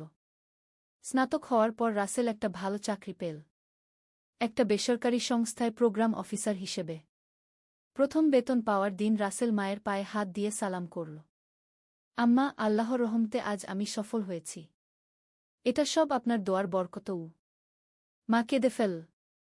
আল্লাহ তোকে আরও বরকত দিন গু। রাসেল তার প্রথম বেতনের অনেকটা টাকা দিয়ে মাকে একটা সোনার আংটি কিনে দিল। বাকি টাকা দিয়ে এলাকার গরিব পরিবারগুলোকে সাহায্য করল। ত্রয়োদশ অধ্যায়, সন্তানের আগমন। বিয়ের 2 বছর পর ফাতিমা গর্ভবতী হল। রাসেল খুব খুশি হল। সে আল্লাহর কাছে দোয়া করত যেন সন্তান নেক হয়। একদিন রাত 2টার সময় ফাতিমার প্রসব ব্যথা উঠল। রাসেল তাড়াতাড়ি হাসপাতালে নিয়ে গেল। কয়েক ঘণ্টা পর একটি সুস্থ ছেলে সন্তানের জন্ম হল। রাসেল খুশিতে আল্লাহর শুকরিয়া আদায় করল। তারা ছেলের নাম রাখল ইউসুফ। ইউসুফ খুব সুন্দর একটি বাচ্চা ছিল। রাসেল প্রতিদিন তার কানে আজান দিত, কুরআনের আয়াত পড়ে শোনাত। চতুর্দশ অধ্যায়, নতুন পরিকল্পনা। ইউসুফের জন্মের পর রাসেল আর ফাতিমা ভাবতে লাগল কিভাবে তাদের ছেলেকে একটি ভালো মুসলমান হিসেবে গড়ে তুলবে। রাসেল বলল, ফাতিমা, আমি চাই আমাদের ইউসুফ যেন ছোটবেলা থেকেই ইসলামী শিক্ষা পায়। আমরা তাকে হাফেজ বানাব। ফাতিমা বলল, হ্যাঁ, এটা খুব ভালো পরিকল্পনা। আর আমি চাই সে যেন দুনিয়ার শিক্ষাও ভালো করে নেয়। তারা সিদ্ধান্ত নিল ইউসুফ একটু বড় হলে তাকে একটি ভালো ইসলামী স্কুলে ভর্তি করাবে। এদিকে রাসেলের কাজেও উন্নতি হচ্ছিল। তার বস তাকে খুব পছন্দ করত, কারণ রাসেল খুব সৎ এবং পরিশ্রমী ছিল। একদিন রাসেলের বস মিস্টার করিম তাকে ডাকল। রাসেল, আমি তোমাকে একটা নতুন প্রকল্পের দায়িত্ব দিতে চাই। এটা গ্রামাঞ্চলের উন্নয়নের জন্য। তুমি কি আগ্রহী? রাসেল বলল, জি স্যার, আমি আগ্রহী গো। তাহলে তোমাকে একটা গ্রামে গিয়ে কাজ করতে হবে। সেখানে স্কুল বানানো, স্বাস্থ্যসেবা দেওয়া এসব। রাসেল ভাবল, এটা তো খুব ভালো একটা কাজ, মানুষের সেবা করার সুযোগ। পঞ্চদশ অধ্যায়, গ্রামের কাজ। রাসেল পটুয়াখালীর একটা গ্রামে গেল কাজ করতে। গ্রামের নাম ছিল সুন্দরপুর। খুব সুন্দর একটা গ্রাম, কিন্তু অনেক সমস্যা ছিল। গ্রামে পৌঁছে রাসেল দেখল এখানে কোনো উন্নত স্কুল নেই, স্বাস্থ্যকেন্দ্রও নেই, রাস্তাঘাট খারাপ। রাসেল প্রথমে গ্রামের মানুষদের সাথে কথা বলল, তাদের সমস্যাগুলো বুঝতে চেষ্টা করল। গ্রামের প্রধান হাজী সাহেব বলল, বেটা, আমাদের অনেক সমস্যা। বাচ্চাদের পড়াশোনার জন্য শহরে পাঠাতে হয়, আর অসুখ বিসুখ হলে অনেক দূরে যেতে হয়। রাসেল বলল, হাজী সাহেব, আমরা ইনশাআল্লাহ এসব সমস্যার সমাধান করব, কিন্তু আপনাদের সবার সাহায্য লাগবে। রাসেল প্রথমে একটা প্রাথমিক স্কুল প্রতিষ্ঠার কাজ শুরু করল। গ্রামের মানুষদের সাথে নিয়ে একটা জায়গা ঠিক করল। কাজ শুরু করার আগে রাসেল একটা জামাতে নামাজ পড়ে আল্লাহর কাছে দোয়া করল, আল্লাহ, আপনি এই কাজে আমাদের সাহায্য করুন। ষোড়শ অধ্যায়, বাধা বিপত্তি। স্কুল বানানোর কাজ শুরু হলো, কিন্তু কিছু সমস্যা দেখা দিল। গ্রামের কিছু প্রভাবশালী লোক এই প্রকল্পের বিরোধিতা করতে লাগল। একদিন রাসেল জানতে পারল যে স্থানীয় একজন রাজনৈতিক নেতা আলতাফ সাহেব বলেছেন যে এই প্রকল্প তার অনুমতি ছাড়া হতে পারবে না। রাসেল ভাবল, এই সমস্যার সমাধান করতে হবে। সে আলতাফ সাহেবের সাথে দেখা করতে গেল। আসসালামু আলাইকুম আলতাফ ভাই। ওয়ালাইকুম আসসালাম। তুমি নাকি ওই নতুন অফিসার? জি ভাই, আমি রাসেল। আপনার সাথে কিছু কথা বলতে চেয়েছিলাম। কি ব্যাপার? আমরা এই গ্রামে একটা স্কুল বানাতে চাচ্ছি। শুনলাম আপনি বিরোধিতা করছেন। আলতাফ সাহেব একটু রাগত স্বরে বলল, দেখ ভাই, এই এলাকায় আমার প্রভাব আছে, আমার সাথে কথা না বলে কিছু করা যায় না। রাসেল বুঝতে পারল আলতাফ সাহেব মনে করছেন তার ক্ষমতা চ্যালেঞ্জ হচ্ছে। রাসেল বিনয়ের সাথে বলল, ভাই, আমি আপনাকে অসম্মান করার জন্য আসিনি। আসলে আমি চাই আপনি এই প্রকল্পে আমাদের সাহায্য করুন। আপনার অভিজ্ঞতা আর নেতৃত্ব আমাদের অনেক কাজে লাগবে। আলতাফ সাহেব একটু চিন্তা করল। রাসেলের বিনয়ী আচরণে তার মন নরম হল। ঠিক আছে, আমি তোমাদের সাহায্য করব, কিন্তু সব কিছু আমার সাথে পরামর্শ করে করতে হবে গু। রাসেল খুশি হল। সে বুঝতে পারে যে বিনা আর সম্মানের মাধ্যমে অনেক সমস্যার সমাধান করা যায়। সপ্তদশ অধ্যায়, স্কুল প্রতিষ্ঠা। আলতাফ সাহেবের সহযোগিতায় স্কুল বানানোর কাজ দ্রুত এগিয়ে চল। গ্রামের সবাই মিলে হাত লাগাল।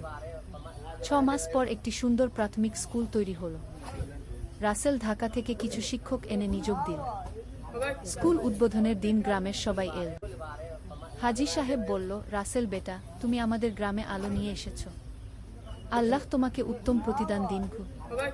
রাসেলের চোখে পানি এসে গেল। সে বুঝতে পারল আল্লাহ তাকে এই কাজের জন্যই পাঠিয়েছেন। স্কুলে ভর্তির জন্য অনেক বাচ্চা এল। রাসেল দেখল যে অনেক গরিব পরিবারের বাচ্চারা বইখাতা কিনতে পারছে না। রাসেল সিদ্ধান্ত নিল যে গরিব বাচ্চাদের বিনামূল্যে বইখাতা দেবে। তার নিজের বেতনের টাকা দিয়েই এই খরচ চালাল। অষ্টাদশ অধ্যায়, স্বাস্থ্যসেবা। স্কুলের পর রাসেল গ্রামে একটা স্বাস্থ্যকেন্দ্র করার পরিকল্পনা করল। এই কাজটা আরও কঠিন ছিল। রাসেল ঢাকা গিয়ে একজন ডাক্তারের সাথে কথা বলল। ডাক্তার সাহেব বলল, আমি সপ্তাহে একবার আসতে পারবো, কিন্তু একজন নার্স সব সময় থাকতে হবে কি। রাসেল গ্রামে ফিরে এসে সবার সাথে কথা বলল। গ্রামেই একটি মেয়ে ছিল সালমা, যে নার্সিং ট্রেনিং নিয়েছিল কিন্তু কাজ পাচ্ছিল না। রাসেল সালমার বাবার সাথে কথা বলল। চাচা, সালমা যদি এই স্বাস্থ্যকেন্দ্রে কাজ করে তাহলে গ্রামের অনেক উপকার হবে। সালমার বাবা রাজি হল। সালমাও খুশি হল যে সে নিজের গ্রামেই কাজ করতে পারবে। 3 মাস পর স্বাস্থ্যকেন্দ্র চালু হল। প্রথম দিনেই অনেক রোগী এল। একটি বুড়ি এসে রাসেলের হাত ধরে বলল, বেটা, তুমি আমাদের জন্য কি করেছ? আল্লাহ তোমার মঙ্গল করুন। 49 অধ্যায়, ব্যক্তিগত জীবনের চ্যালেঞ্জ। গ্রামে কাজ করতে গিয়ে রাসেল পরিবার থেকে দূরে থাকতে হতো। মাসে একবার বাড়ি যেত। একদিন ফাতিমা ফোন করে বলল, রাসেল, ইউসুফ তোমার জন্য খুব কাঁদে। তুমি কি একটু বেশি বাড়িতে থাকতে পার? রাসেল মনে মনে কষ্ট পেল। সে জানত পরিবারের জন্য সময় দেওয়া খুব জরুরি, কিন্তু গ্রামের কাজও ছেড়ে দেওয়া যায় না। সেই রাতে রাসেল অনেক চিন্তা করল। সে আল্লাহর কাছে দোয়া করল, আল্লাহ, আমি কি করব? পরিবারের দায়িত্ব আছে, আবার মানুষের সেবার দায়িত্ব আছে কি। পরদিন সকালে ফজরের নামাজের পর রাসেল কুরআন খুলল। তার চোখে পড়ল একটা আয়াত, যে ব্যক্তি আল্লাহকে ভয় করে, আল্লাহ তার জন্য পথ বের করে দেন গু। রাসেল বুঝতে পারল আল্লাহ কোনো না কোনো উপায় করে দেবেন। সেই দিনই দুপুরে রাসেলের বস করিম সাহেব ফোন করল। রাসেল, তোমার কাজ দেখে আমি খুব খুশি। আমি চাই তুমি ঢাকায় ফিরে এস। তোমাকে প্রমোশন দেব, আর এই গ্রামের প্রকল্প তুমি ঢাকা থেকে পরিচালনা করতে পারগো। রাসেল খুব খুশি হল। এটাই ছিল তার সমস্যার সমাধান। 20 অধ্যায়, ঢাকায় প্রত্যাবর্তন। ঢাকায় ফিরে এসে রাসেল পরিবারের সাথে বেশি সময় কাটাতে পারছিল। ইউসুফ তখন 3 বছরের হয়েছে। খুব সুন্দর বাচ্চা। রাসেল প্রতিদিন ইউসুফকে কুরআনের ছোট ছোট সূরা শেখাত, আর গল্প বলতো নবীদের জীবনী। একদিন ইউসুফ বলল, আব্বা, আমি বড় হয়ে আপনার মতো মানুষের সেবা করব গু। রাসেলের চোখে পানি এল। সে বুঝতে পারল সন্তানের উপর বাবার প্রভাব কত গভীর। এদিকে রাসেলের কাজেরও অনেক উন্নতি হল। সে এখন একটা বিভাগের প্রধান। অনেক প্রকল্প তার তত্ত্বাবধানে চলছে। কিন্তু সাফল্যের মধ্যেও রাসেল তার আসল লক্ষ্য ভুলে যায়নি। সে নিয়মিত দান খয়রাত করত, গরিব বাচ্চাদের পড়াশোনার খরচ দিত। 21 অধ্যায়, সাম্প্রদায়িক সেবা। রাসেল দেখতে পেল ঢাকা শহরেও অনেক সমস্যা আছে। বস্তিতে বসবাসকারী মানুষদের জীবনযাত্রার মান খুব খারাপ। সে তার কয়েকজন বন্ধুকে নিয়ে একটা ছোট সংগঠন তৈরি করল। নাম দিল সেবা সংস্থা গু। প্রতি শুক্রবার তারা বিভিন্ন বস্তিতে যেত, ফ্রি চিকিৎসা সেবা দিত, বাচ্চাদের পড়াশোনার ব্যবস্থা করত। একদিন রাসেল একটা বস্তিতে গিয়ে দেখল একটা বাচ্চা খুব কাঁদছে। রাসেল তার কাছে গিয়ে জিজ্ঞেস করল, কি হয়েছে বেটা? বাচ্চাটি বলল, আমার মা অসুস্থ, কিন্তু ডাক্তার দেখানোর টাকা নেই গি। রাসেল তাড়াতাড়ি বাচ্চার মাকে হাসপাতালে নিয়ে গেল, চিকিৎসার খরচ দিল। বাচ্চার মা সুস্থ হয়ে বলল, ভাই, আপনি আমার জন্য এত করলেন কেন? রাসেল বলল, আপা, আমাদের নবী বলেছেন মানুষের সেবা করাই আল্লাহর সেবা। দ্য বিংশ অধ্যায়, পারিবারিক সুখ। রাসেল আর ফাতিমার সংসারে অনেক সুখ ছিল। তারা একে অপরকে সম্মান করত, একসাথে নামাজ পড়ত, কুরআন তেলাওয়াত করত। ইউসুফ এখন 5 বছরের, খুব মেধাবী বাচ্চা। রাসেল তাকে একটা ভালো ইসলামী স্কুলে ভর্তি করিয়েছে। একদিন ইউসুফ স্কুল থেকে এসে বলল, আব্বা, আমাদের ক্লাসে একটা বাচ্চা খুব কাঁদছিল। কেন? তার বাবা মা তার স্কুলের ফি দিতে পারছে না। রাসেল মুচকি হাসল। সে জানো তার সন্তান কোন দিকে যাচ্ছে। তুমি কি মনে কর আমাদের তাকে সাহায্য করা উচিত? ইউসুফ খুশি হয়ে বলল, হ্যাঁ আব্বা, আমরা তো সবসময় অন্যদের সাহায্য করি। পরদিন রাসেল স্কুলে গিয়ে সেই বাচ্চার ফি দিয়ে দিল। এদিকে ফাতিমার আবার সন্তান আসার খবর। রাসেল খুব খুশি। তারা দোয়া করছিল যেন এবারও একটা নেক সন্তান পায়। ত্রয়োবিংশ অধ্যায়, দ্বিতীয় সন্তান। ফাতিমার একটি মেয়ে হলো, নাম রাখল আয়েশা। খুব সুন্দর বাচ্চা। ইউসুফ খুব খুশি। সে প্রতিদিন ছোট বোনের যত্ন নিত। রাসেল দেখত যে ইউসুফ খুব দায়িত্বশীল একটা বাচ্চা হয়ে উঠছে। সে অন্যদের সাহায্য করতে ভালোবাসে, নামাজ কালাম নিয়মিত করে। একদিন রাসেল ইউসুফকে বলল, বেটা, তুমি বড় হয়ে কি হতে চাও? ইউসুফ বলল, আব্বা, আমি ডাক্তার হয়ে গরিব মানুষদের সেবা করতে চাই, আর কুরআনও মুখস্থ করব। রাসেল খুব গর্বিত হল। সে বুঝতে পারল তার সন্তান সঠিক পথে যাচ্ছে। চতুর্বিংশ অধ্যায়, বড় পরিকল্পনা। রাসেল এতদিনে অনেক অভিজ্ঞতা অর্জন করেছে। সে ভাবল আরও বড় কিছু করার। সে তার কিছু বন্ধু এবং সহকর্মীদের নিয়ে একটা বড় পরিকল্পনা করল, দেশের বিভিন্ন গ্রামে স্কুল আর হাসপাতাল তৈরি করা। কিন্তু এই কাজের জন্য অনেক টাকার দরকার। রাসেল ভাবল কিভাবে ফান্ড সংগ্রহ করবে। সে বিভিন্ন ধনী ব্যক্তিদের সাথে যোগাযোগ করল। অনেকেই সাহায্য করতে রাজি হল। একদিন একজন বিজনেসম্যান হাজি করিম সাহেব রাসেলকে বলল, তুমি যে কাজ করছো এটা খুব ভালো, আমি তোমাদের নিয়মিত অনুদান দেব। রাসেল খুব খুশি হল। সে বুঝতে পারল আল্লাহ তার কাজে সাহায্য করছেন। পঞ্চবিংশ অধ্যায়, সম্প্রসারণ। পরের বছর রাসেলের সংস্থা দেশের 5টি জেলায় কাজ শুরু করল। তারা 100টি স্কুল আর 5টি স্বাস্থ্যকেন্দ্র চালু করল। রাসেল প্রতি মাসে এসব জায়গা ভিজিট করত। সে দেখত যে তার কাজের প্রভাব কেমন হচ্ছে। একটা গ্রামে গিয়ে সে দেখল যে তাদের তৈরি স্কুল থেকে পাস করা একটা ছেলে এখন ডাক্তার হয়েছে। সে আবার নিজের গ্রামে ফিরে এসে মানুষের সেবা করছে। রাসেল বুঝতে পারল এটাই হলো প্রকৃত সাফল্য। শুধু নিজের উন্নতি নয়, অন্যদের উন্নতিতে সাহায্য করা। ষড়বিংশ অধ্যায়, পরবর্তী প্রজন্ম। ইউসুফ এখন 100 বছরের। সে কুরআনের অর্ধেক মুখস্থ করে ফেলেছে। পড়াশোনাতেও খুব ভালো। আয়েশা 5 বছরের। সেও স্কুলে ভর্তি হয়েছে। খুব মিষ্টি এবং বুদ্ধিমতী। রাসেল দেখত তার সন্তানরা অন্য বাচ্চাদের সাথে খুব ভালো ব্যবহার করে। তারা গরিব বন্ধুদের সাহায্য করে। একদিন ইউসুফ বাড়িতে এসে বলল, আব্বা, আমি আমার পকেট মানি জমিয়ে একটা গরিব বাচ্চার বই কিনে দিয়েছি। রাসেল খুশি হয়ে বলল, খুব ভালো কাজ করেছো বেটা, আল্লাহ তোমাকে বরকত দিন। ফাতিমাও খুব খুশি। সে বলল, আলহামদুলিল্লাহ, আমাদের সন্তানরা সঠিক পথে যাচ্ছে। সপ্তবিংশ অধ্যায়, স্বীকৃতি। রাসেলের কাজের জন্য সে বিভিন্ন পুরস্কার পেতে লাগল। সরকার থেকেও সম্মাননা পেল। কিন্তু রাসেল কখনো গর্বিত হল না। সে সবসময় মনে রাখত যে এসব আল্লাহর রহমত। একদিন একটা অনুষ্ঠানে রাসেলকে সম্মাননা দেওয়ার সময় বলতে বলল। রাসেল মাইকে বলল, আমি যা কিছু করতে পেরেছি সব আল্লাহর রহমত। আমার মা, আমার স্ত্রী এবং অনেক মানুষের দোয়া আর সাহায্যে এটা সম্ভব হয়েছে। আমি শুধু একটা মাধ্যম। উপস্থিত সবাই তার কথায় মুগ্ধ হল। তারা বুঝতে পারল রাসেল একজন সত্যিকারের বিনয়ী মানুষ। অষ্টাবিংশ অধ্যায়, পরিবারের ভবিষ্যৎ। ইউসুফ এখন 5 বছরের। সে কুরআন পুরো মুখস্থ করে ফেলেছে। পড়াশোনাতেও খুব ভালো। সে ডাক্তার হতে চায়। আয়েশা 100 বছরের।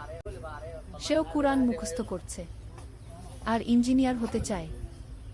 একদিন আলী সাহেব সোহেলের অফিসে এলেন। সোহেল তাকে দেখে অবাক হয়ে গেল। স্যার, আপনি এখানে?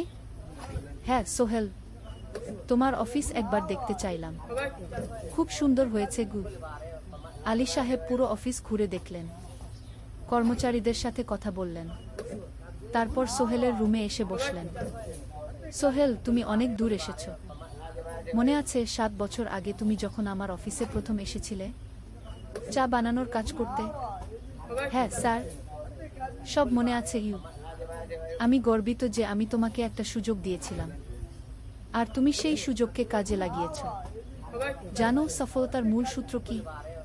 কি স্যার? কঠোর পরিশ্রম, সততা আর হাল না ছাড়া। তোমার মধ্যে এই 3টা গুণই আছে গু। সোহেল চোখে জল নিয়ে বলল, আপনি না থাকলে আজ আমি এখানে পৌঁছাতে পারতাম না স্যার।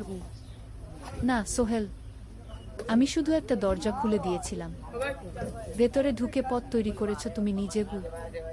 আলী সাহেব চলে যাওয়ার আগে বললেন, আমার একটা বড় প্রজেক্ট আছে, একটা 20 ফ্লোর বিজনেস টাওয়ার। আমি চাই তুমি এই প্রজেক্টে আমার সাথে পার্টনার হও।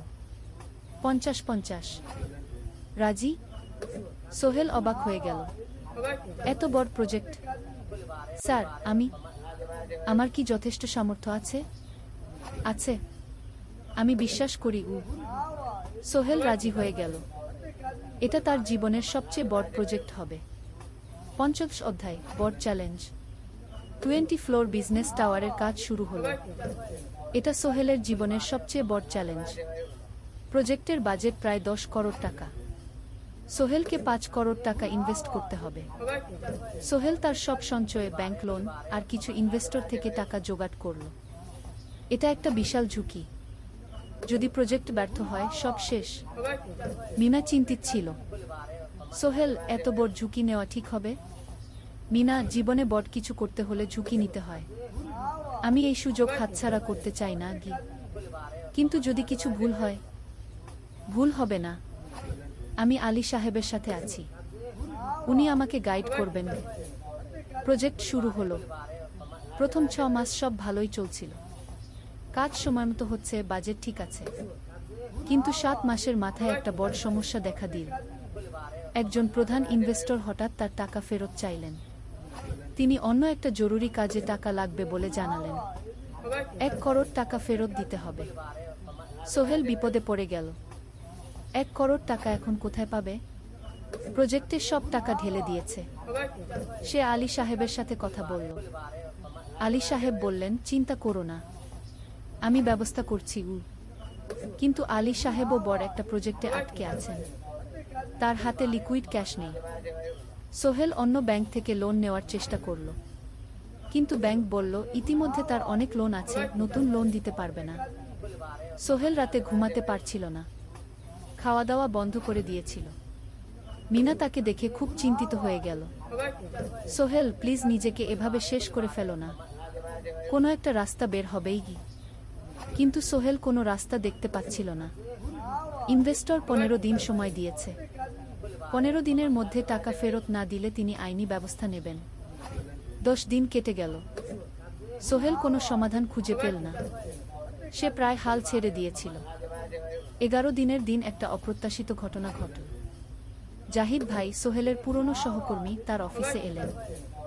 জাহিদ ভাই এখন একটা রিয়েল এস্টেট কোম্পানিতে সিনিয়র ম্যানেজার। সোহেল, আমি তোমার সমস্যার কথা শুনেছি গু। হ্যাঁ ভাই, আমি বিপদে পড়েছি গু। আমি তোমাকে সাহায্য করতে চাই।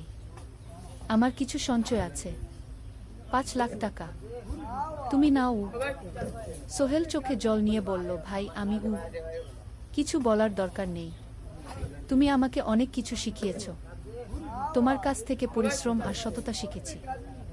এখন আমার পালা তোমাকে সাহায্য করার। জাহিদ ভাই চলে যাওয়ার পর আরো 2 জন এলো। একজন সোহেলের পুরনো ক্লায়েন্ট, আরেকজন তার কর্মচারী। 2 জন মিলে আরো 8 লাখ টাকা দিল। করিম মামা 20 লাখ টাকা ব্যবস্থা করলেন, তার কিছু বন্ধুদের কাছ থেকে ধার করে। মিনা তার সব গয়না বিক্রি করে 10 লাখ টাকা দিল। সবাই মিলে প্রায় 45 লাখ টাকা জোগাড় হলো। বাকি 65 লাখ টাকা সোহেল তার অফিসের সব অ্যাসেট বিক্রি করে আর একটা প্রাইভেট ফিন্যান্স কোম্পানি থেকে উচ্চ সুদে লোন নিয়ে ব্যবস্থা করল। ঠিক 14 দিনের দিন সোহেল ইনভেস্টরকে 1 করোড় টাকা ফেরত দিল। ইনভেস্টর টাকা নিয়ে চলে গেলেন। সোহেল তার অফিসে ফিরে এসে চেয়ারে বসে কাঁদল। এত চাপ, এত টেনশন, সব যেন একসাথে বের হয়ে এলো। মিনা এসে তাকে জড়িয়ে ধরল। আমরা পেরেছি সোহেল, আমরা পেরেছি গু। ষোড়শ অধ্যায় পুনরুদ্ধার। এই ঘটনার পর সোহেল আরও সাবধান হয়ে গেল। সে বুঝল ব্যবসায় শুধু সাহস নয়, বুদ্ধিও লাগে। ঝুঁকি নিতে হয়, কিন্তু হিসাব করে। প্রজেক্ট চলতে থাকল। এবার সোহেল আরও সতর্কতার সাথে সবকিছু পরিচালনা করল। প্রতিটা খরচ হিসাব করল, প্রতিটা সিদ্ধান্ত ভেবেচিন্তে নিল। আরও 1 বছর পর 20 ফ্লোর বিজনেস টাওয়ার সম্পন্ন হল। চমৎকার বিল্ডিং, শহরের অন্যতম সুন্দর ভবন। বিল্ডিংয়ের উদ্বোধন অনুষ্ঠানে শহরের মেয়র এলেন। অনেক ব্যবসায়ী, সাংবাদিক এলো। সোহেলের নাম পত্রিকায় ছাপা হলো। স্বপ্নের শহরে এক তরুণ উদ্যোক্তার সফলতার গল্প। প্রজেক্ট থেকে সোহেলের লাভ হলো প্রায় 2 করোড় টাকা। এই টাকা দিয়ে সে সব ঋণ শোধ করল। জাহিদ ভাইয়ের টাকা ফেরত দিল। করিম মামার ঋণ শোধ করল। যারা সাহায্য করেছিল সবাইকে টাকা ফেরত দিল। মিনার জন্য নতুন গয়না কিনল, আরও সুন্দর। তার মাকে গ্রামে একটা নতুন পাকা বাড়ি বানিয়ে দিল। মা কাঁদতে কাঁদতে বললেন, তোর বাবা বেঁচে থাকলে কত খুশি হতো। তুই আমার সব স্বপ্ন পূরণ করেছিস। সোহেল নিজেদের জন্য একটা ফ্ল্যাট কিনল। 4 রুমের ফ্ল্যাট, সমুদ্রের কাছে। এখন আর ভাড়া বাড়িতে থাকতে হয় না। সপ্তদশ অধ্যায় প্রতিদান। সোহেল এখন একজন প্রতিষ্ঠিত উদ্যোক্তা, কিন্তু সে তার শেখ ভোলেনি। যে গ্রাম থেকে সে এসেছে, যারা তাকে সাহায্য করেছে, কাউকেই ভোলেনি। সে তার গ্রামে একটা স্কুল বানিয়ে দিল। সোহেল ফাউন্ডেশন স্কুল কো গরিব ছেলেমেয়েরা ফ্রিতে পড়তে পারবে। ভালো শিক্ষক নিয়োগ দিল, ভালো পড়াশোনার ব্যবস্থা করল। শহরে একটা ফ্রি মেডিকেল ক্লিনিক খুলল। গরিব মানুষরা ফ্রিতে চিকিৎসা পাবে। প্রতি বছর 10 জন মেধাবী কিন্তু গরিব ছাত্রছাত্রীকে স্কলারশিপ দেওয়া শুরু করল। তারা বিনামূল্যে পড়াশোনা করতে পারবে। একদিন একটা টিভি চ্যানেল সোহেলের ইন্টারভিউ নিতে এলো। আপনার সফলতার গোপন সূত্র কি? সোহেল একটু ভেবে বলল, কঠোর পরিশ্রম, সততা আর হাল না ছাড়া। এই 3টা জিনিস যদি কারো মধ্যে থাকে, সে যে কোনো কিছু অর্জন করতে পারে। আর সবচেয়ে বড় কথা, যারা আমাকে সাহায্য করেছে তাদের ছাড়া আমি কিছুই না। একা কেউ সফল হতে পারে না। আপনার পরবর্তী স্বপ্ন কি? আমি চাই আরও মানুষকে সাহায্য করতে। আমার মতো যারা গ্রাম থেকে শহরে আসে, তাদের জন্য একটা ট্রেনিং সেন্টার খুলব। তারা সেখানে বিভিন্ন স্কিল শিখতে পারবে, চাকরি পাবে, নিজের পায়ে দাঁড়াতে পারবে। অষ্টাদশ অধ্যায় নতুন প্রজন্ম। আরও 5 বছর কেটে গেল। সোহেল এখন 45 বছরের। তার মেয়ে সারা এখন 9 বছরের। স্কুলে ক্লাস 4-এ পড়ে। খুব মেধাবী মেয়ে। একদিন সারা বাবাকে জিজ্ঞেস করলো, বাবা, তুমি কিভাবে এত বড় হলে? আমার বন্ধুরা বলে তুমি একজন সফল মানুষ গো। সোহেল তাকে কোলে নিয়ে বসল। বাবা, তুমি জানো তোমার দাদু ছিলেন একজন স্কুল শিক্ষক, খুব সৎ মানুষ। কিন্তু আমরা গরিব ছিলাম। আমি রিক্সা চালাতাম। রিক্সা? সত্যি? হ্যাঁ। তারপর আমি এই শহরে এলাম। অনেক কষ্ট করেছি, কিন্তু হাল ছাড়িনি। মানুষ আমাকে সাহায্য করেছে, আর আমি কঠোর পরিশ্রম করেছি। বাবা, আমিও কি তোমার মতো হতে পারবো? অবশ্যই পারবে বাবা। তবে মনে রেখো, সফলতা মানে শুধু টাকা পয়সা না। সফলতা মানে ভালো মানুষ হওয়া, অন্যদের সাহায্য করা, সৎ থাকা। সারা মাথা নাড়ল। আমি ভালো মানুষ হব বাবাবু। সোহেল তার মেয়েকে জড়িয়ে ধরল। মনে মনে ভাবল, তার জীবনের সব কষ্ট সার্থক হয়েছে। মিনা রান্নাঘর থেকে ডাকল, খাবার তৈরি। এসো। সোহেল সারাকে নিয়ে ডাইনিং টেবিলে গেল। ঋতু এসেছে। সে এখন বিয়ে করেছে, তার একটা ছেলে হয়েছে। সোহেলের মা মাঝে মাঝে চট্টগ্রামে বেড়াতে আসেন। আজও এসেছেন। সবাই মিলে খেতে বসল। হাসি গল্পে ভরা পরিবার। সোহেল তাকাল তার মায়ের দিকে, মিনার দিকে, সারার দিকে, ঋতুর দিকে। মনে হলো, জীবনে আর কি চাই? খাওয়া শেষে সবাই বসে রইল, গল্প করছিল। হঠাৎ সোহেলের ফোন বাজল। অফিস থেকে একটা জরুরি বিষয়। সোহেল ফোন রেখে দিয়ে মিনাকে বলল, একটা নতুন প্রজেক্টের প্রস্তাব এসেছে। একটা এতিমখানা বানানোর কাজ। সরকারি প্রজেক্ট। তুমি নেবে? অবশ্যই। এটা আমার স্বপ্নের প্রজেক্ট। যেসব বাচ্চাদের বাবা মা নেই তাদের জন্য একটা সুন্দর জায়গা। মিনা হাসু, তুমি কখনো বদলাও না, এখনো অন্যদের কথা ভাবো। এটাই তো জীবন মিনা, শুধু নিজের জন্য বাঁচলে কি হবে। 19 অধ্যায়, উত্তরাধিকার। 10 বছর আরও কেটে গেল। সোহেল এখন 55 বছরের। তার চুলে পাক ধরেছে, কিন্তু শক্তি এখনো আগের মতোই। সারা এখন 19 বছরের। সে বিশ্ববিদ্যালয়ে ইঞ্জিনিয়ারিং পড়ছে। সে চায় বাবার মতো কনস্ট্রাকশন ইন্ডাস্ট্রিতে কাজ করতে। একদিন সারা বাবাকে বলল, বাবা, আমি তোমার কোম্পানিতে কাজ করতে চাই। এখনো তো তোর পড়াশোনা বাকি। জানি, কিন্তু আমি এখন থেকেই শিখতে চাই। ছুটির দিনে তোমার সাথে সাইটে যেতে চাই, দেখতে চাই কিভাবে কাজ হয়। সোহেল খুশি হয়ে গেল। তার মেয়ে তার পথ অনুসরণ করতে চায়। ঠিক আছে, কিন্তু শর্ত হলো তোকে সবকিছু নিজ থেকে শিখতে হবে। কোনো স্পেশাল ট্রিটমেন্ট পাবি না আগে। আমি তো তাই চাই বাবাগু। সারা তার বাবার সাথে কাজ শিখতে শুরু করলো। সে দেখল কিভাবে শ্রমিকরা কাজ করে, কিভাবে ম্যাটেরিয়াল বাছাই করতে হয়, কিভাবে একটা প্রজেক্ট ম্যানেজ করতে হয়। সোহেল তাকে কোনো সহজ পথ দিল না। সারাকেও সবার মতো কষ্ট করতে হলো। সাইটে রোদে দাঁড়িয়ে থাকতে হলো, শ্রমিকদের সাথে কথা বলতে হলো, কিন্তু সারা হাল ছাড়ল না। সে তার বাবার মেয়ে, পরিশ্রম করতে জানে। 3 বছর পর সারা গ্রাজুয়েট হলো। সে সোহেলের কোম্পানিতে জুনিয়র প্রজেক্ট ম্যানেজার হিসেবে যোগ দিল। সোহেল ধীরে ধীরে সারাকে বড় দায়িত্ব দিতে শুরু করল। সারা তার বাবার মতোই সৎ, পরিশ্রমী। 20 অধ্যায়, সমাপ্তি নয়, নতুন শুরু। আরও 5 বছর পর সোহেল এখন 60 বছরের। সে সিদ্ধান্ত নিল, এবার অবসর নেওয়ার সময় এসেছে। কোম্পানির দায়িত্ব সারাকে দেবে। একটা অনুষ্ঠান করা হলো। সোহেল আনুষ্ঠানিকভাবে কোম্পানির চেয়ারম্যান পদ থেকে অবসর নিল। সারা হলো নতুন ম্যানেজিং ডিরেক্টর। সোহেল তার বক্তব্যে বলল, আমি যখন এই শহরে এসেছিলাম আমার পকেটে ছিল মাত্র 5,000 টাকা, একটা ছোট্ট ব্যাগ আর অনেক স্বপ্ন। আজ 40 বছর পর আমি পেছনে ফিরে তাকাই, দেখি একটা দীর্ঘ পথ। সেই পথে অনেক কষ্ট ছিল, অনেক বাধা ছিল, কিন্তু ছিল অনেক ভালোবাসাও, অনেক মানুষের সাহায্যও। আমি বিশ্বাস করি সফলতা একা আসে না, এটা আসে অনেক মানুষের সমর্থন, ভালোবাসা আর বিশ্বাস নিয়ে। আমি যা কিছু অর্জন করেছি তা আমার একার না, এটা আমার পরিবারের, আমার কর্মচারীদের, আমার বন্ধুদের, সবার। আজ আমি আমার মেয়ে সারার হাতে এই দায়িত্ব তুলে দিচ্ছি। আমি জানি সে আমার চেয়ে ভালো করবে, কারণ সে শিখেছে আমার ভুল থেকে, আমার অভিজ্ঞতা থেকে। অনুষ্ঠান শেষ হলো, সবাই চলে গেল। সোহেল আর মিনা অফিসে একা দাঁড়িয়ে রইল। মিনা, মনে আছে আমরা প্রথম কখন দেখা হয়েছিলাম?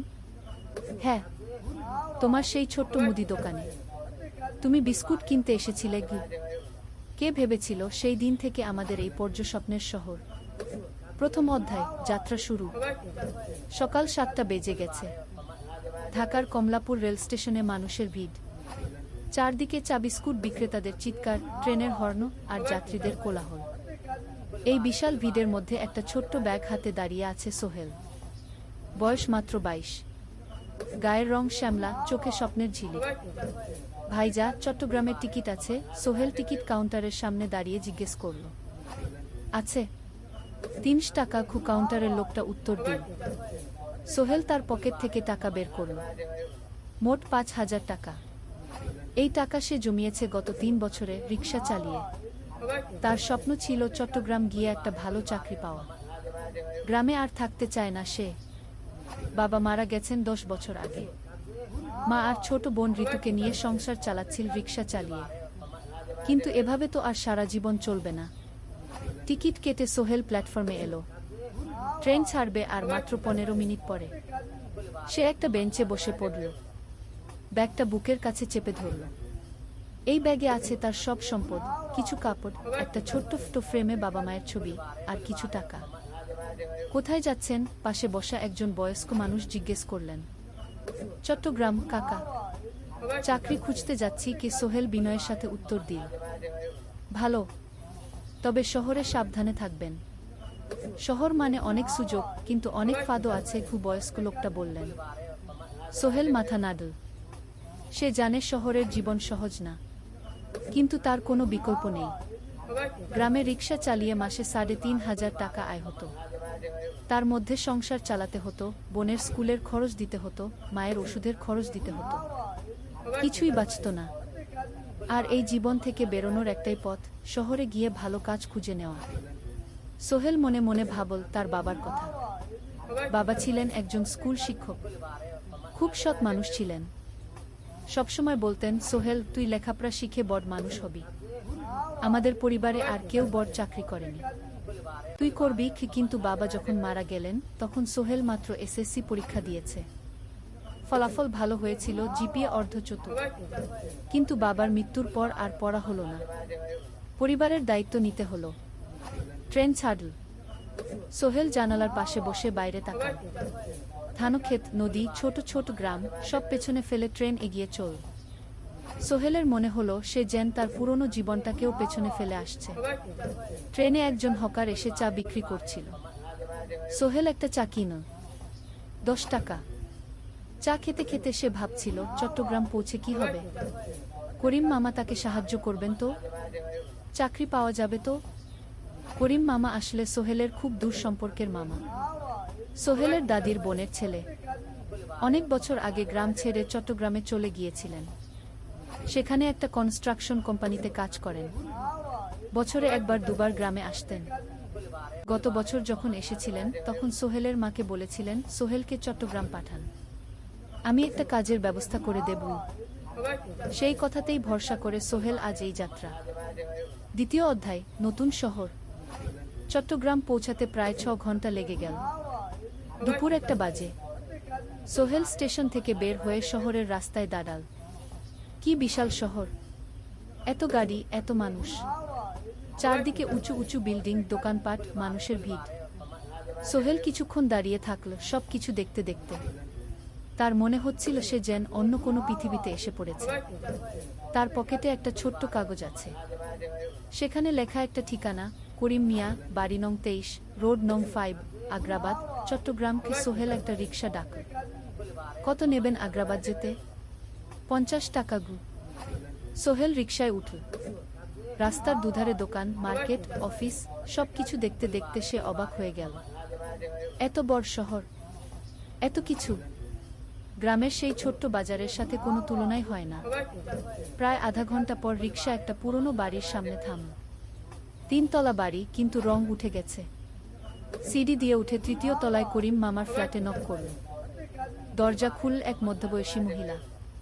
কে? আসসালামু আলাইকুম আপা, আমি সোহেল, নোয়াখালীর গ্রাম থেকে এসেছি। করিম মামা বাড়িতে আছেন? মহিলা তাকে মাথা থেকে পা পর্যন্ত দেখল। করিম তো অফিসে গেছে। তুমি কে? কোথা থেকে এসেছো? সোহেল সব খুলে বলল। মহিলা তাকে ভেতরে ঢুকতে দিল। বসো। করিম সন্ধ্যায় ফিরবে। ফ্ল্যাটটা ছোট, 2টো রুম, একটা ছোট্ট রান্নাঘর আর একটা বাথরুম। কিন্তু সোহেলের কাছে খুব সুন্দর লাগল। গ্রামের সেই টিনের ঘরের চেয়ে তো অনেক ভালো। মহিলা তার নাম জানাল সালমা, করিম মামার স্ত্রী। তাদের 2টো ছেলে, একজন ক্লাস 8-এ পড়ে, আরেকজন ক্লাস 5-এ। খেয়েছো? সালমা আপা জিজ্ঞেস করল। না আপা গু। অপেক্ষা করো, ভাত আছে, মাছ আছে, খাও। সোহেল প্রথমে রাজি হতে চাইল না, কিন্তু খুব খিদে পেয়েছিল। সকাল থেকে শুধু একটা চা আর বিস্কুট খেয়েছে। খাওয়া দাওয়ার পর সোহেল বসে রইল। সালমা আপা তাকে গল্প করতে লাগল। তোমার মা কেমন আছেন? তোমার বোন?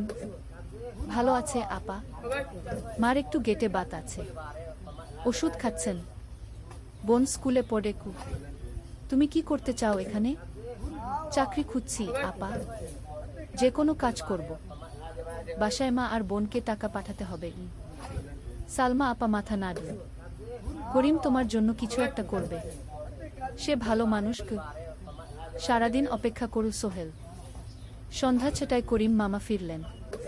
50-এর কাছাকাছি বয়স, কালো রঙের প্যান্ট শার্ট পরা, হাতে একটা ব্যাগ। আরে সোহেল, কবে এলি? করিম মামা খুশি হয়ে বললেন। আজ সকালে মামা। করিম মামা তাকে জড়িয়ে ধরলেন। অনেকদিন পর দেখলাম। কেমন আছিস? ভালো আছি মামা গি। ভালো করেছিস এসে। এখানে অনেক সুযোগ আছে। তোর জন্য একটা কাজের ব্যবস্থা করে দেব। তবে প্রথমে কয়েকদিন এখানে থাক। শহরটা একটু চিনে নে। তারপর কাজে যোগ দিবি। সোহেলের মনে আসার আলো জ্বল। সে ভাবল হয়তো তার ভাগ্য এবার পাল্টাবে। তৃতীয় অধ্যায়, প্রথম চাকরি। এক সপ্তাহ পরে করিম মামা সোহেলকে তার কোম্পানিতে নিয়ে গেলেন। কোম্পানির নাম আলামিন কনস্ট্রাকশন। অফিসটা শহরের কেন্দ্রে 5 তলা একটা বিল্ডিংয়ের দোতলায়। মালিক আলী সাহেব, 50-এর কাছাকাছি বয়স, মোটা চেহারা, চোখে সোনার ফ্রেমের চশমা। বড়লোক মানুষ, কিন্তু খুব কড়া। এই ছেলেটাকে কি কাজে লাগাবেন? আলী সাহেব করিম মামাকে জিজ্ঞেস করলেন। স্যার, ও আমার আত্মীয়। গ্রাম থেকে এসেছে। খুব পরিশ্রমী। যে কোনো কাজে লাগাতে পারেন। আলী সাহেব সোহেলের দিকে তাকালেন। তুমি কি পড়েছ? Sir, SSC pass. জিপিএ অর্ধচতু। হুম, ভালো। কম্পিউটার চালাতে পারো? না স্যার, পারি না, কিন্তু শিখতে চাই। আলী সাহেব একটু ভাবলেন। ঠিক আছে, তোমাকে অফিসের কাজে রাখব। ফাইল গুছানো, চা বানানো, কাগজপত্র নিয়ে যাওয়া, না এসব। মাসে 5,000 টাকা। রাজি আছো? জি স্যার। সোহেল খুশি হয়ে গেল। 5,000 টাকা। রিক্সা চালিয়ে 3,500 পেত। এখানে 5,000। কাজ শুরু হলো পরদিন থেকে। সকাল 8টায় অফিসে যেতে হয়, ফিরতে হয় সন্ধ্যা 7টায়। প্রথম দিন সোহেল ঘুম থেকে উঠল ভোর 5টায়। তৈরি হয়ে 7:30টায় অফিসের উদ্দেশ্যে বের হলো। করিম মামার বাড়ি থেকে অফিস প্রায় 5 কিলোমিটার। বাসে যেতে হয়। অফিসে পৌঁছে সোহেল দেখল সেই প্রথম আলী সাহেব এখনো আসেননি। অফিস খোলা ছিল না। আর 10 মিনিট পর একজন লোক এসে অফিস খুল। তুমি নতুন? জি, আমি সোহেল। আমি জাহিদ, অ্যাসিস্ট্যান্ট ম্যানেজার। এসো। জাহিদ ভাই সোহেলকে সব কিছু দেখান। অফিসে মোট 6 জন কর্মচারী। 2 জন ইঞ্জিনিয়ার, একজন অ্যাকাউন্ট্যান্ট, একজন অ্যাসিস্ট্যান্ট ম্যানেজার, জাহিদ ভাই, একজন রিসেপশনিস্ট, আর এখন সোহেল। সোহেলের কাজ শুরু হলো চা বানানো দিয়ে। তারপর অফিস পরিষ্কার করা, ফাইল গুছানো, কাগজপত্র এক জায়গা থেকে আরেক জায়গায় নিয়ে যাওয়া। কাজ কঠিন না, কিন্তু সারাদিন দৌড়ঝাঁপ করতে হয়। দুপুরে খাবারের জন্য আধা ঘন্টা বিরতি। সোহেল একটা ছোট হোটেলে গিয়ে ভাতরাল তরকারি খেল। 50 টাকা। সন্ধ্যায় অফিস বন্ধ হলো। সোহেল ক্লান্ত হয়ে বাসায় ফিরল। কেমন লাগল প্রথম দিন? করিম মামা জিজ্ঞেস করলেন। ভালো মামা, অনেক কিছু শিখলাম। প্রথম মাসের শেষে সোহেল বেতন পেল 5,000 টাকা। সে 3,000 টাকা মাকে পাঠাল। মা ফোনে কাঁদতে লাগলেন। আল্লাহ তোকে ভালো রাখুক সোহেল। সোহেলের চোখেও জল এলো। তার মনে হলো সে একটা বড় কাজ করতে পেরেছে। চতুর্থ অধ্যায়, শহরের জীবন। 3 মাস কেটে গেল। সোহেল এখন শহরের সাথে মিশে গেছে। প্রতিদিন অফিসে যাওয়া আসার পথে সে দেখে হাজারো মানুষের জীবন। কেউ সফল, কেউ ব্যর্থ, কিন্তু সবাই চলছে নিজের পথে। সোহেল অফিসের কাজের পাশাপাশি কম্পিউটার শেখার চেষ্টা করছে। অফিসে একটা কম্পিউটার আছে। যখন কেউ ব্যবহার করে না, তখন সোহেল একটু একটু শেখার চেষ্টা করে। জাহিদ ভাই তাকে সাহায্য করেন। সোহেল, তুমি যদি কম্পিউটার ভালোভাবে শিখতে পারো, তাহলে তোমার ভবিষ্যৎ উজ্জ্বল। জাহিদ ভাই একদিন বললেন। কিভাবে শিখব ভাই? ট্রেনিং সেন্টারে যাও। সন্ধ্যায় ক্লাস আছে। মাসে 2,000 টাকা লাগবে কি? সোহেল ভাবল, 2,000 টাকা অনেক, কিন্তু এটা বিনিয়োগ ভবিষ্যতের জন্য। সে একটা ট্রেনিং সেন্টারে ভর্তি হলো। সপ্তাহে 3 দিন, সন্ধ্যা 7:30 থেকে রাত 9টা পর্যন্ত ক্লাস। কম্পিউটারের basic, MS Word, Excel, PowerPoint, internet ব্যবহার। একদিন অফিস থেকে ফেরার সময় সোহেল একটা দোকানে চা খেতে গেল। দোকানের পাশেই একটা ছোট্ট মুদি দোকান। সেখানে একটা মেয়ে বসে আছে। বয়স হবে 20-এর কাছাকাছি। সাদাসিধে চেহারা, সাদা শাড়ি পরা, কিন্তু চোখে এক ধরনের দৃঢ়তা। ভাইজা, এক প্যাকেট বিস্কুট দেন কি? সোহেল বলল। মেয়েটা বিস্কুট দিল। 20 টাকা। সোহেল টাকা দিয়ে যাচ্ছিল, হঠাৎ মেয়েটা বলল, আপনি নতুন এসেছেন এই এলাকায়, তাই না? হ্যাঁ। 3 মাস হলো। কিভাবে বুঝলেন?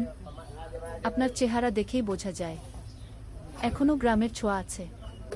আর আপনি প্রতিদিন এই পথ দিয়ে যান। দেখেছি কি? মেয়েটা হাসল। সোহেলও হেসে ফেলল। আপনি খুব পর্যবেক্ষক মনে হচ্ছে কি?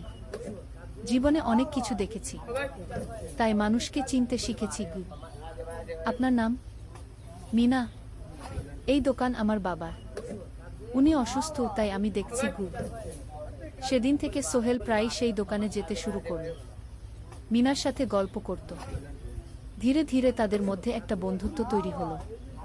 মিনাও তার জীবনের গল্প বলল। মিনার মা মারা গেছেন যখন সে মাত্র 7 বছরের। বাবা আব্দুল হামিদ একা হাতে মিনাকে বড় করেছেন। মুদি দোকান দিয়ে সংসার চালান।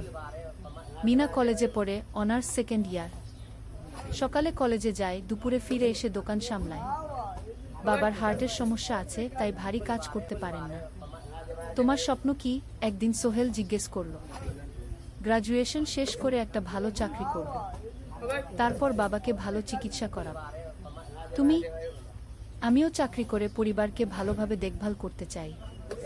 মা আর বোনকে নিয়ে শহরে আনব একদিন। দুজনেই নিজেদের স্বপ্নের কথা বলতে গিয়ে বুঝল তাদের স্বপ্ন অনেকটা একই রকম। 5ম অধ্যায়, বিপদ। 6 মাস কেটে গেল। সোহেল এখন আলী সাহেবের খুব প্রিয় কর্মচারী। সে শুধু চা বিস্কুট দেওয়ার কাজই করে না, এখন কম্পিউটারেও কিছু কাজ শিখেছে। ছোটখাটো টাইপিং, ডেটা এন্ট্রি এসব করতে পারে। আলী সাহেব খুশি হয়ে তার বেতন বাড়িয়ে 8,000 টাকা করে দিয়েছেন।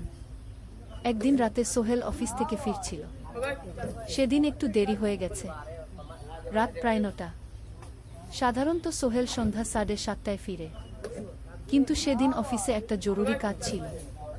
বাস থেকে নেমে সোহেল বাড়ির দিকে হাঁটছিল। হঠাৎ একটা অন্ধকার গলিতে 3 জন লোক তাকে ঘিরে ধরল। তাদের চেহারা দেখেই বোঝা যাচ্ছিল ভালো উদ্দেশ্য নিয়ে আসেনি। টাকা দে তাড়াতাড়ি, একজন বলল। তার হাতে একটা ছুরি। সোহেল ভয় পেয়ে গেল। ভাই, আমার কাছে খুব কম টাকা আছে কি? যা আছে দে, তাড়াতাড়ি করো। সোহেল কাঁপতে কাঁপতে তার পকেট থেকে 5 টাকা বের করে দিল। এই টাকা দিয়ে সে বাজার করবে ভেবেছিল, কিন্তু ছিনতাইকারীরা সন্তুষ্ট হলো না। শুধু 5 টাকা? তোর ব্যাগে কি আছে? তারা সোহেলের ব্যাগ কেড়ে নিল। ব্যাগে ছিল তার মোবাইল, কম্পিউটার ট্রেনিং সেন্টারের সার্টিফিকেট আর কিছু গুরুত্বপূর্ণ কাগজপত্র। না ভাই, ব্যাগটা ফেরত দেন। ওতে আমার জরুরি জিনিস আছে। মোবাইল নিয়ে নেন, কিন্তু ব্যাগটা দেন গু। কিন্তু ওরা শুনল না। একজন সোহেলকে জোরে ধাক্কা দিল। সোহেল পড়ে গেল। মাথা রাস্তার কংক্রিটে ধাক্কা লেগে গেল। রক্ত বের হলো। 3 জন দৌড়ে পালিয়ে গেল। কিছুক্ষণ সোহেল অজ্ঞান হয়ে পড়ে রইল। তারপর ধীরে ধীরে জ্ঞান ফিরল। মাথায় প্রচণ্ড ব্যথা। সে উঠে দাঁড়ানোর চেষ্টা করল, কিন্তু মাথা ঘুরছিল। কোনোমতে একটা দেয়াল ধরে দাঁড়াল। একজন পথচারী তাকে দেখে থামল। কি হয়েছে ভাই? ছিনতাই হয়েছে কি? এসো, আমি তোমাকে হাসপাতালে নিয়ে যাই। কিন্তু সোহেল রাজি হলো না। না, ঠিক আছে, বাড়ি যেতে পারবো। সে কোনোমতে করিম মামার বাড়িতে পৌঁছাল। দরজা খুলেই সালমা আপা চিৎকার করে উঠলেন। ও আল্লাহ, কি হয়েছে? করিম মামা দৌড়ে এলেন। সোহেলকে ভেতরে নিয়ে গেলেন। তার মাথায় জল ঢেলে রক্ত পরিষ্কার করলেন। ক্ষতটা বেশ গভীর। হাসপাতালে যেতে হবে কি? করিম মামা বললেন।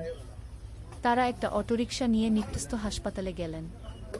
ডাক্তার সোহেলের মাথায় 3টা সেলাই দিলেন। বলল, 1 সপ্তাহ বিশ্রাম নিতে হবে। কোনো ভারী কাজ করা যাবে না। হাসপাতাল থেকে ফিরে সোহেল শুয়ে রইল। তার মনে হচ্ছিল সবকিছু শেষ হয়ে গেছে। মোবাইল চলে গেছে, গুরুত্বপূর্ণ কাগজপত্র চলে গেছে। এখন 1 সপ্তাহ অফিস করতে পারবে না। পরদিন সকালে করিম মামা আলী সাহেবকে ফোন করে সব জানালেন। আলী সাহেব বললেন, ঠিক আছে, সোহেল ভালো হয়ে এলে আসবে, চিন্তার কিছু নেই গি।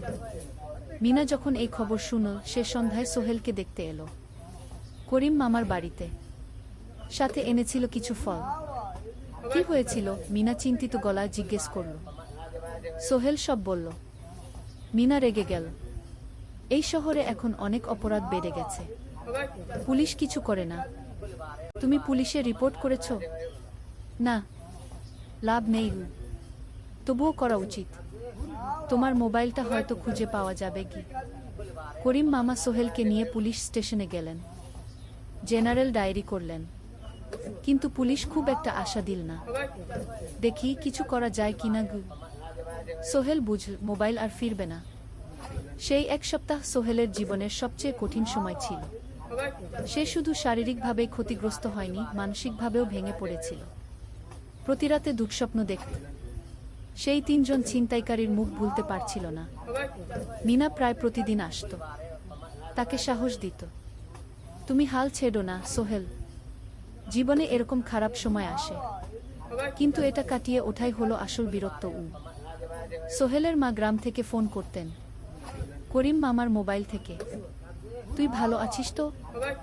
সোহেল মাকে সব সত্যি বলেনি, শুধু বলেছে হ্যাঁ মা ভালো আছি, একটু জ্বর হয়েছিল, এখন ভালো। এক সপ্তাহ পর সোহেল আবার অফিসে গেল। আলী সাহেব তাকে দেখে খুশি হলেন। কেমন আছো? ভালো আছি স্যার। ঠিক আছে, তবে প্রথম কয়েকদিন হালকা কাজ করবে গু। সোহেল আবার কাজে মন দিল, কিন্তু একটা জিনিস তাকে খুব কষ্ট দিচ্ছিল, তার মোবাইল নেই। মায়ের সাথে কথা বলতে পারছে না নিয়মিত। করিম মামার মোবাইল চাইতে সংকোচ লাগে। একদিন জাহিদ ভাই তাকে ডাকলেন। সোহেল, আমার একটা পুরনো মোবাইল আছে, তুমি ব্যবহার করো? না ভাই, আমি নাও, আমার কাজে লাগছে না, তুমি রাখো গু। সোহেল কৃতজ্ঞতায় প্রায় কেঁদে ফেল। ধন্যবাদ ভাই। মোবাইল পেয়ে সোহেল প্রথমেই মাকে ফোন করল। মা খুব খুশি হলেন। এতদিন ফোন করিসনি কেন? মা, মোবাইলটা নষ্ট হয়ে গিয়েছিল, নতুন নিয়েছি। মায়ের গলায় স্বস্তি ফুটে উঠল। ষষ্ঠ অধ্যায়, নতুন সুযোগ। আরও 3 মাস কেটে গেল। সোহেল পুরোপুরি সুস্থ হয়ে গেছে, তার জীবন আবার স্বাভাবিক হয়ে এসেছে। সে এখন কম্পিউটার ট্রেনিং শেষ করেছে, সার্টিফিকেট পেয়েছে। কিন্তু একটা ঘটনা তার জীবনে বড় পরিবর্তন নিয়ে এলো। একদিন সকালে আলী সাহেব তাকে ডাকলেন। সোহেল বসো। সোহেল বসো। মনে একটু ভয় লাগছিল। আলী সাহেব কি তাকে বকবেন? সোহেল, তুমি তো এখন কম্পিউটার চালাতে পারো? জি স্যার, একটু একটু শিখেছি। ভালো, আমি তোমার কাজ দেখছি, তুমি খুব পরিশ্রমী। আর সৎ। আমাদের কোম্পানিতে এরকম মানুষের দরকার। সোহেল কিছু বুঝতে পারছিল না। আমি তোমাকে একটা সুযোগ দিতে চাই।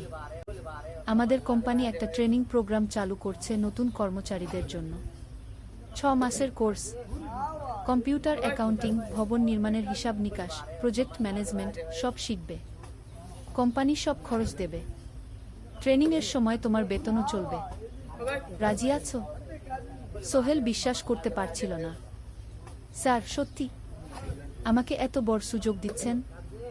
হ্যাঁ, তুমি ভালো ছেলে, পরিশ্রমী, আমি তোমাকে এগিয়ে দিতে চাই।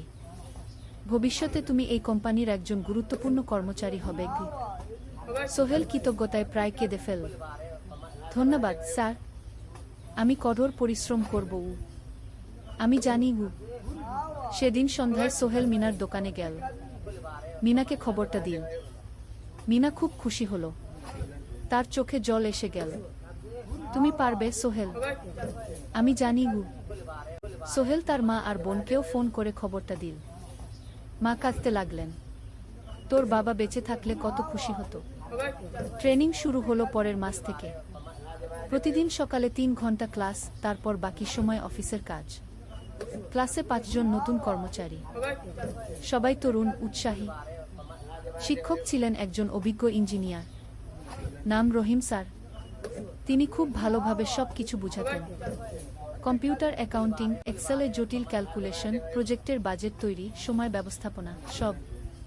সোহেল পুরো মনোযোগ দিয়ে শিখতে লাগল। সন্ধ্যায় বাড়ি ফিরে প্র্যাকটিস করত। করিম মামার ছেলের কাছ থেকে একটা ল্যাপটপ ধার নিত কখনো কখনো। 6 মাস পরে ট্রেনিং শেষ হলো, সবাই সার্টিফিকেট পেল। আলী সাহেব একটা অনুষ্ঠান করলেন। সোহেল সেরা পারফর্মার হিসেবে একটা বিশেষ পুরস্কার পেল, 5,000 টাকা বোনাস। আলী সাহেব ঘোষণা করলেন, সোহেল, আজ থেকে তুমি আমাদের জুনিয়র অ্যাকাউন্ট অ্যাসিস্ট্যান্ট। তোমার বেতন 15,000 টাকা। সোহেল অবাক হয়ে গেল। 8,000 থেকে 15,000, প্রায় দ্বিগুণ। সেদিন রাতে সোহেল ঘুমাতেই পারল না। খুশিতে, উত্তেজনায় তার চোখে ঘুম নেই। সে ভাবল তার জীবন কিভাবে বদলে যাচ্ছে। 2 বছর আগে যে রিক্সা চালাত, আজ সে একটা নামকরা কোম্পানির অ্যাকাউন্ট অ্যাসিস্ট্যান্ট। 7ম অধ্যায়, প্রেম ও প্রস্তাব। 1.5 বছর হয়ে গেল সোহেলের চট্টগ্রাম আসা। সে এখন একজন সফল যুবক। তার মা গ্রামে খুব খুশি। প্রতি মাসে সোহেল 10,000 টাকা পাঠায়। ছোট বোন ঋতু এখন কলেজে ভর্তি হয়েছে সোহেলের পাঠানো টাকায়। মায়ের চিকিৎসাও ভালোভাবে হচ্ছে। মিনার সাথে সোহেলের সম্পর্ক এখন আর শুধু বন্ধুত্ব নয়, দুজন দুজনকে ভালোবাসে। কিন্তু কেউ কাউকে সরাসরি বলার সাহস পায়নি। প্রতিদিন দেখা হয়, গল্প হয়, কিন্তু সেই একটা কথা বলা হয়ে ওঠে না। একদিন শুক্রবার ছুটির দিন। সোহেল মিনাকে বলল, আজ কি একটু ঘুরতে যাবে? কোথায়? পতেঙ্গা বিচ। তুমি কি কখনো গেছো? না, কিন্তু আমার দোকান। শুক্রবার তোমার বাবা সামলাবে। মিনা রাজি হয়ে গেল। দুপুরে দুজনে বাস নিয়ে পতেঙ্গা গেল। সমুদ্র দেখে মিনা অবাক হয়ে গেল। কি সুন্দর! দুজনে বালিতে বসল। ঢেউয়ের শব্দ শুনতে শুনতে গল্প করছিল। হঠাৎ সোহেল বলল, মিনা, তোমার সাথে কিছু বলার ছিল। বলো। সোহেল একটা লম্বা শ্বাস নিল। তুমি জানো আমি তোমাকে ভালোবাসি। মিনা হাসল। তার চোখ ভিজে গেল। জানি, আমিও তোমাকে ভালোবাসি সোহেল। সোহেল অবাক হয়ে গেল। সত্যি? হ্যাঁ, অনেকদিন ধরেই জানি। তুমি আমার জীবনে এসে সব কিছু বদলে দিয়েছ। তোমার সাথে থাকলে আমার মনে হয় আমি যে কোনো কিছু করতে পারব। দুজনে কিছুক্ষণ চুপ করে বসে রইল। সমুদ্রের ঢেউ এসে পায়ে লাগছিল। সূর্য পশ্চিমে ঢলে পড়ছে। আকাশ লাল কুমলা হয়ে গেছে। কিন্তু আমার বাবার সাথে কথা বলতে হবে, কি মিনা বলল। আমি তৈরি। যখন বলবে তখন বলবো। পরের সপ্তাহে সোহেল মিনার বাবার সাথে কথা বলল। আব্দুল হামিদ সাহেব প্রথমে একটু দ্বিধা করলেন। তুমি কোনো পরিবারের ছেলে? তোমার বাবা কি করতেন? সোহেল সব সত্যি বলল। তার বাবা ছিলেন স্কুল শিক্ষক। মারা গেছেন 10 বছর আগে। মা গ্রামে থাকেন। ছোট বোন কলেজে পড়ে। তুমি নিজে কি করো? আমি আলামিন কনস্ট্রাকশন কোম্পানিতে জুনিয়র অ্যাকাউন্ট অ্যাসিস্ট্যান্ট। মাসে 15,000 টাকা বেতন। আব্দুল হামিদ সাহেব ভাবলেন। তারপর বললেন, দেখো মিনা আমার একমাত্র সন্তান। তার মা নেই। আমি একা তাকে বড় করেছি। আমি চাই মিনা একজন ভালো ছেলের সাথে বিয়ে হোক। তুমি দেখতে ভালো ছেলে মনে হচ্ছে, কিন্তু আমাকে তোমার মায়ের সাথে দেখা করতে হবে। তোমার পরিবারকে জানতে হবে। জি আঙ্কেল, আমি ব্যবস্থা করছি। সোহেল খুশিতে আটখানা। সে সেদিন রাতেই তার মাকে ফোন করল। মাকে সব বলল। মা প্রথমে অবাক হলেন, তারপর খুশি হলেন। মিনা মেয়েটা কেমন? খুব ভালো মা, তুমি দেখলে পছন্দ করবে। ঠিক আছে, আমি আর ঋতু আসছি চট্টগ্রাম। 2 সপ্তাহ পর সোহেলের মা আর বোন চট্টগ্রাম এলো। সোহেল তাদের নিয়ে মিনার বাড়িতে গেল। 2 পরিবার একসাথে বসল। মিনার বাবা সোহেলের মাকে দেখে খুশি হলেন। সোহেলের মা সহজ সরল ভদ্রমহিলা। আপনার ছেলে খুব ভালো, মিনা তাকে পছন্দ করে। আমিও রাজি। আব্দুল হামিদ সাহেব বললেন, আমার সোহেল সৎ ছেলে, মিনাকে খুব ভালোবাসে। আমি জানি ও মিনাকে সুখে রাখবে। কি সোহেলের মা বললেন। বিয়ের তারিখ ঠিক হলো 3 মাস পর। এই 3 মাসে সোহেল যথেষ্ট টাকা জমাবে। বিয়ে হবে সাদামাটা কিন্তু সুন্দর। অষ্টম অধ্যায়, নতুন পথ। 3 মাস কেটে গেল দ্রুত। সোহেল প্রতিদিন কঠোর পরিশ্রম করছিল।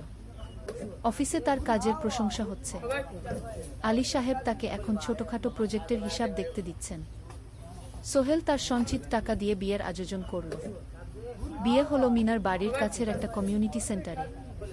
খুব বেশি লোক আসেনি। 2 পরিবারের আত্মীয় স্বজন আর অফিসের কয়েকজন সহকর্মী। কিন্তু অনুষ্ঠান ছিল খুব সুন্দর। সোহেল যখন মিনাকে বিয়ের পোশাকে দেখল, তার মনে হলো পৃথিবীর সবচেয়ে সুন্দর মেয়ে সে। লাল শাড়ি পরা, মুখে হালকা মেকআপ, কিন্তু তার স্বাভাবিক সৌন্দর্য ছিল আসল।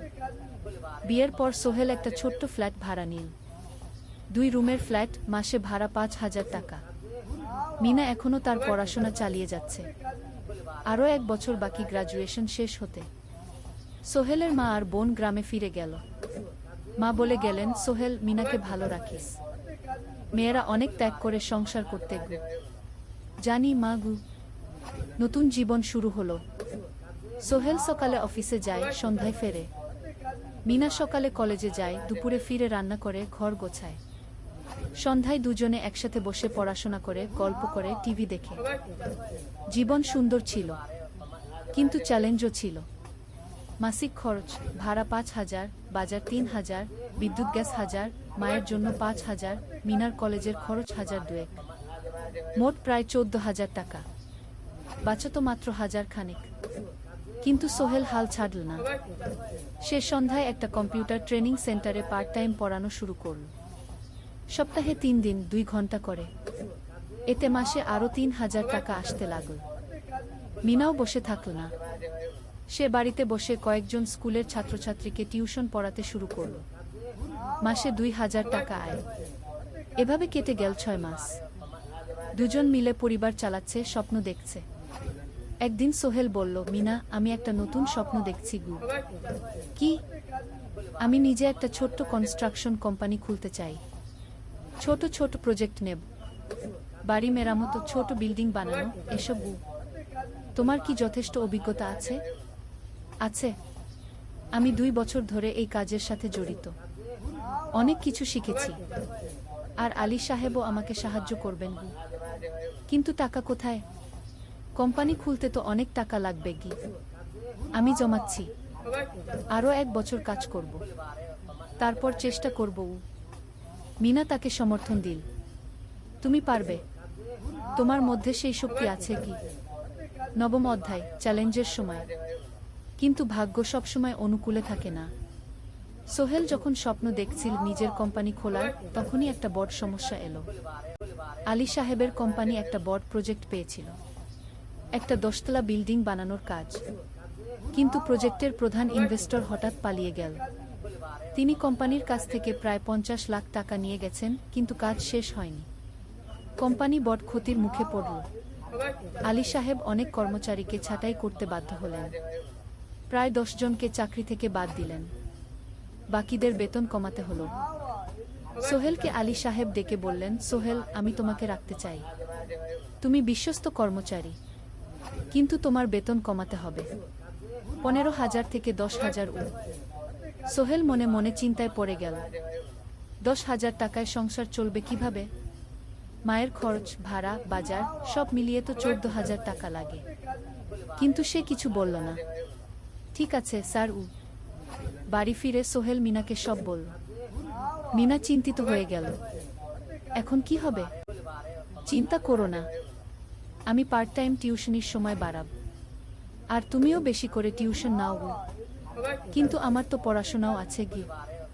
জানি, কিন্তু এখন এটাই করতে হবে গু।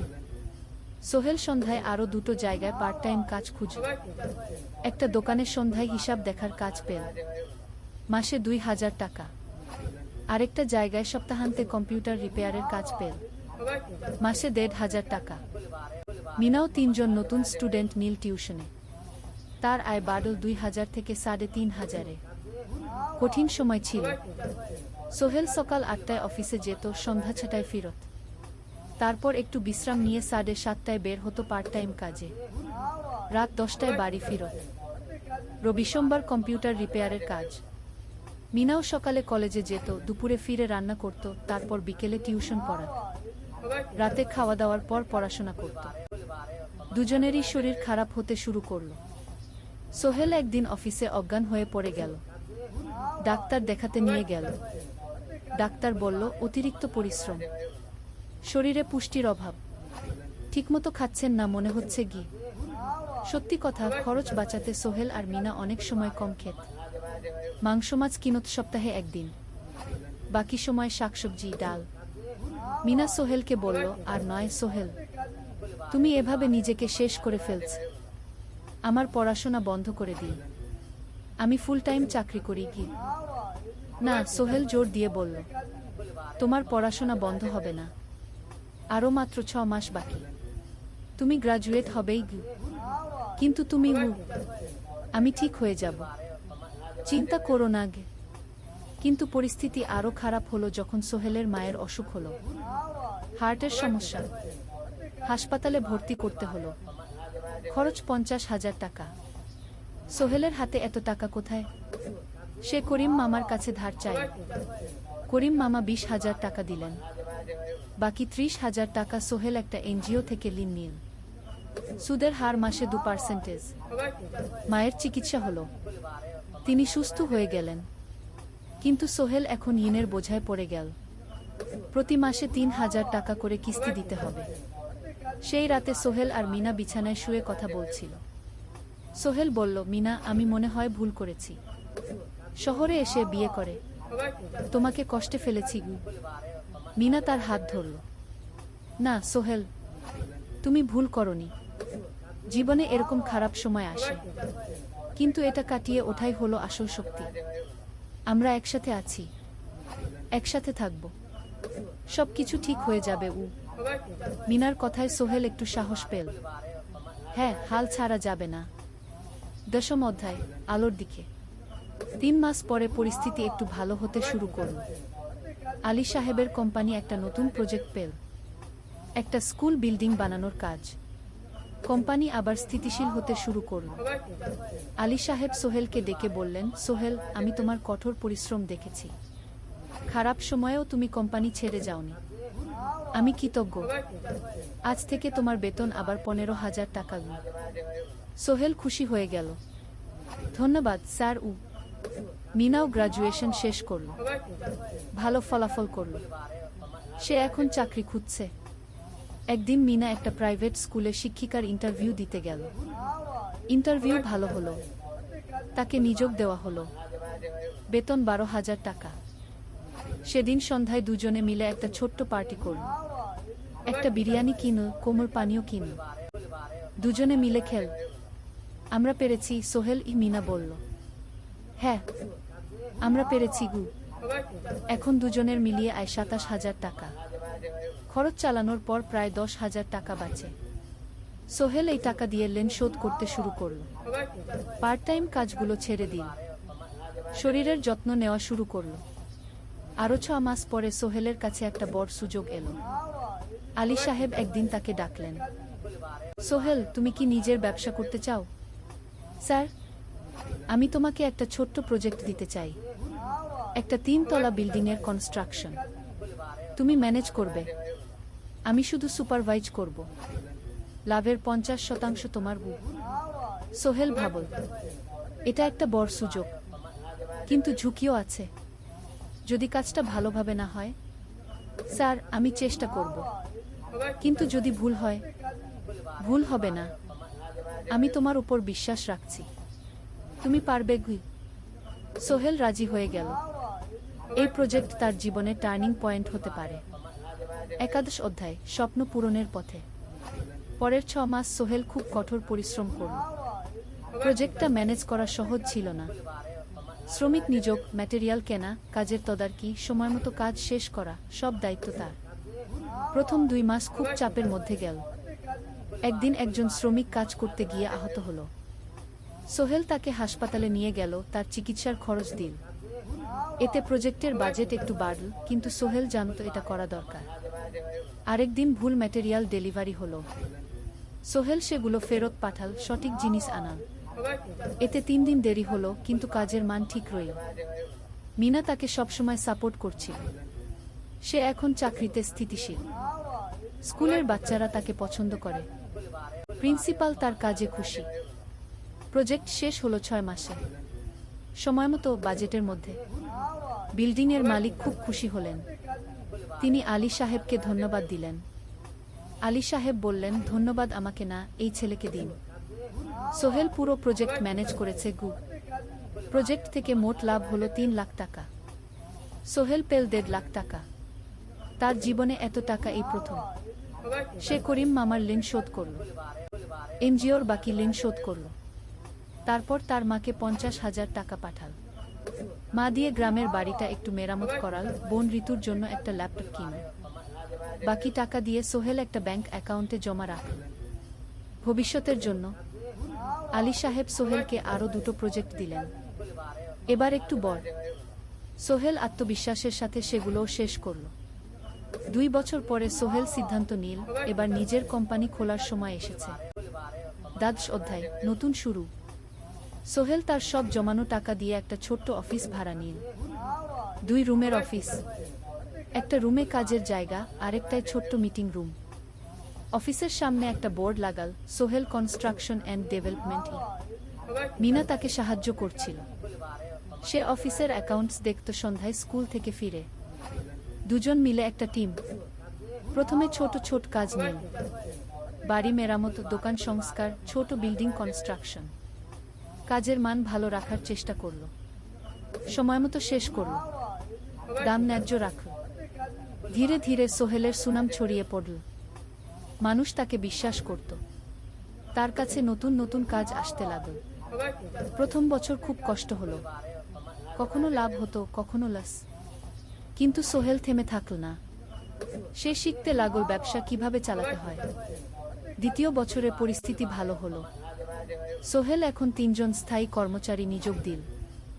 একজন ইঞ্জিনিয়ার, একজন সুপারভাইজার, একজন অফিস সহায়ক। তৃতীয় বছরে একটা বড় প্রজেক্ট পেল, একটা স্কুল বিল্ডিং বানানোর কাজ।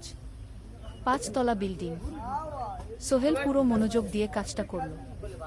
শ্রমিকদের ভালো বেতন দিল, ভালো ম্যাটেরিয়াল ব্যবহার করল, সময়মতো কাজ শেষ করল।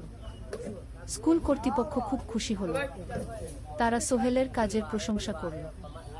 এই প্রজেক্ট থেকে সোহেল প্রায় 5 লাখ টাকা লাভ করল। এই টাকা দিয়ে সে আরও ভালো একটা অফিস নিল, আরও কর্মচারী নিয়োগ দিল। এখন তার কোম্পানিতে 10 জন স্থায়ী কর্মচারী। প্রজেক্ট অনুযায়ী আরও শ্রমিক নিয়োগ দেওয়া হয়। ত্রয়োদশ অধ্যায়, পরিবার। এদিকে সোহেল আর মিনার সংসারেও খুশির খবর এলো। মিনা গর্ভবতী। 9 মাস পর তাদের একটা মেয়ে হলো। নাম রাখো সারা। সারা যখন জন্মাল, সোহেলের মা আর বোন চট্টগ্রামে এলো। মা 1 মাস থেকে গেলেন। মিনাকে সাহায্য করলেন। সোহেল এখন একটা বড় ফ্ল্যাট ভাড়া নিয়েছে। 3 রুমের ফ্ল্যাট। একটা রুমে সোহেল, মিনা, একটায় সারা, আরেকটায় অতিথি রুম। মায়ের জন্য সোহেল সিদ্ধান্ত নিল তাকে চট্টগ্রামে নিয়ে আসবে। গ্রামে একা থাকা ঠিক না। কিন্তু মা রাজি হলেন না। না বাবা, আমি গ্রামেই থাকব। এখানে আমার পরিচিত মানুষ আছে। তোর বোনকে নিয়ে যা। ও ঢাকায় পড়ছে, চট্টগ্রামে এনে ভালো কোথাও ভর্তি করিয়ে দেখি। সোহেল তাই করল। ঋতুকে চট্টগ্রাম বিশ্ববিদ্যালয়ে ভর্তি করিয়ে দিল। ঋতু এখন সোহেলের ফ্ল্যাটে থাকে, বিশ্ববিদ্যালয়ে পড়ে। সোহেলের মনে হলো তার জীবন এখন পরিপূর্ণ। স্ত্রী, মেয়ে, বোন সবাই তার কাছে। ব্যবসা ভালো চলছে। মা গ্রামে সুখে আছেন। চতুর্দশ অধ্যায়, সফলতার শিখরে। 5 বছর কেটে গেল। সোহেল এখন একজন সফল উদ্যোক্তা। তার কোম্পানি কি সোহেল কনস্ট্রাকশন অ্যান্ড ডেভেলপমেন্ট এখন চট্টগ্রামে বেশ পরিচিত। প্রায় 30 জন কর্মচারী তার অধীনে কাজ করে। সোহেল এখন শুধু ছোট প্রজেক্ট করে না, বড় বড় প্রজেক্টও করে। একটা 8 তলা বিজনেস কমপ্লেক্স বানানোর কাজ পেয়েছে। একটা হাসপাতাল বিল্ডিং বানাচ্ছে। মিনা এখনো স্কুলে পড়ায়। সে এখন ভাইস প্রিন্সিপাল। সাথে সোহেলের কোম্পানির অ্যাকাউন্টস ম্যানেজার। 2 জন মিলে ব্যবসা চালা। সারা এখন 4 বছরের। স্কুলে ভর্তি হয়েছে। খুব চালাক মেয়ে। ঋতু বিশ্ববিদ্যালয় থেকে গ্রাজুয়েট হয়ে একটা ব্যাংকে চাকরি পেয়েছে। একদিন আলী সাহেব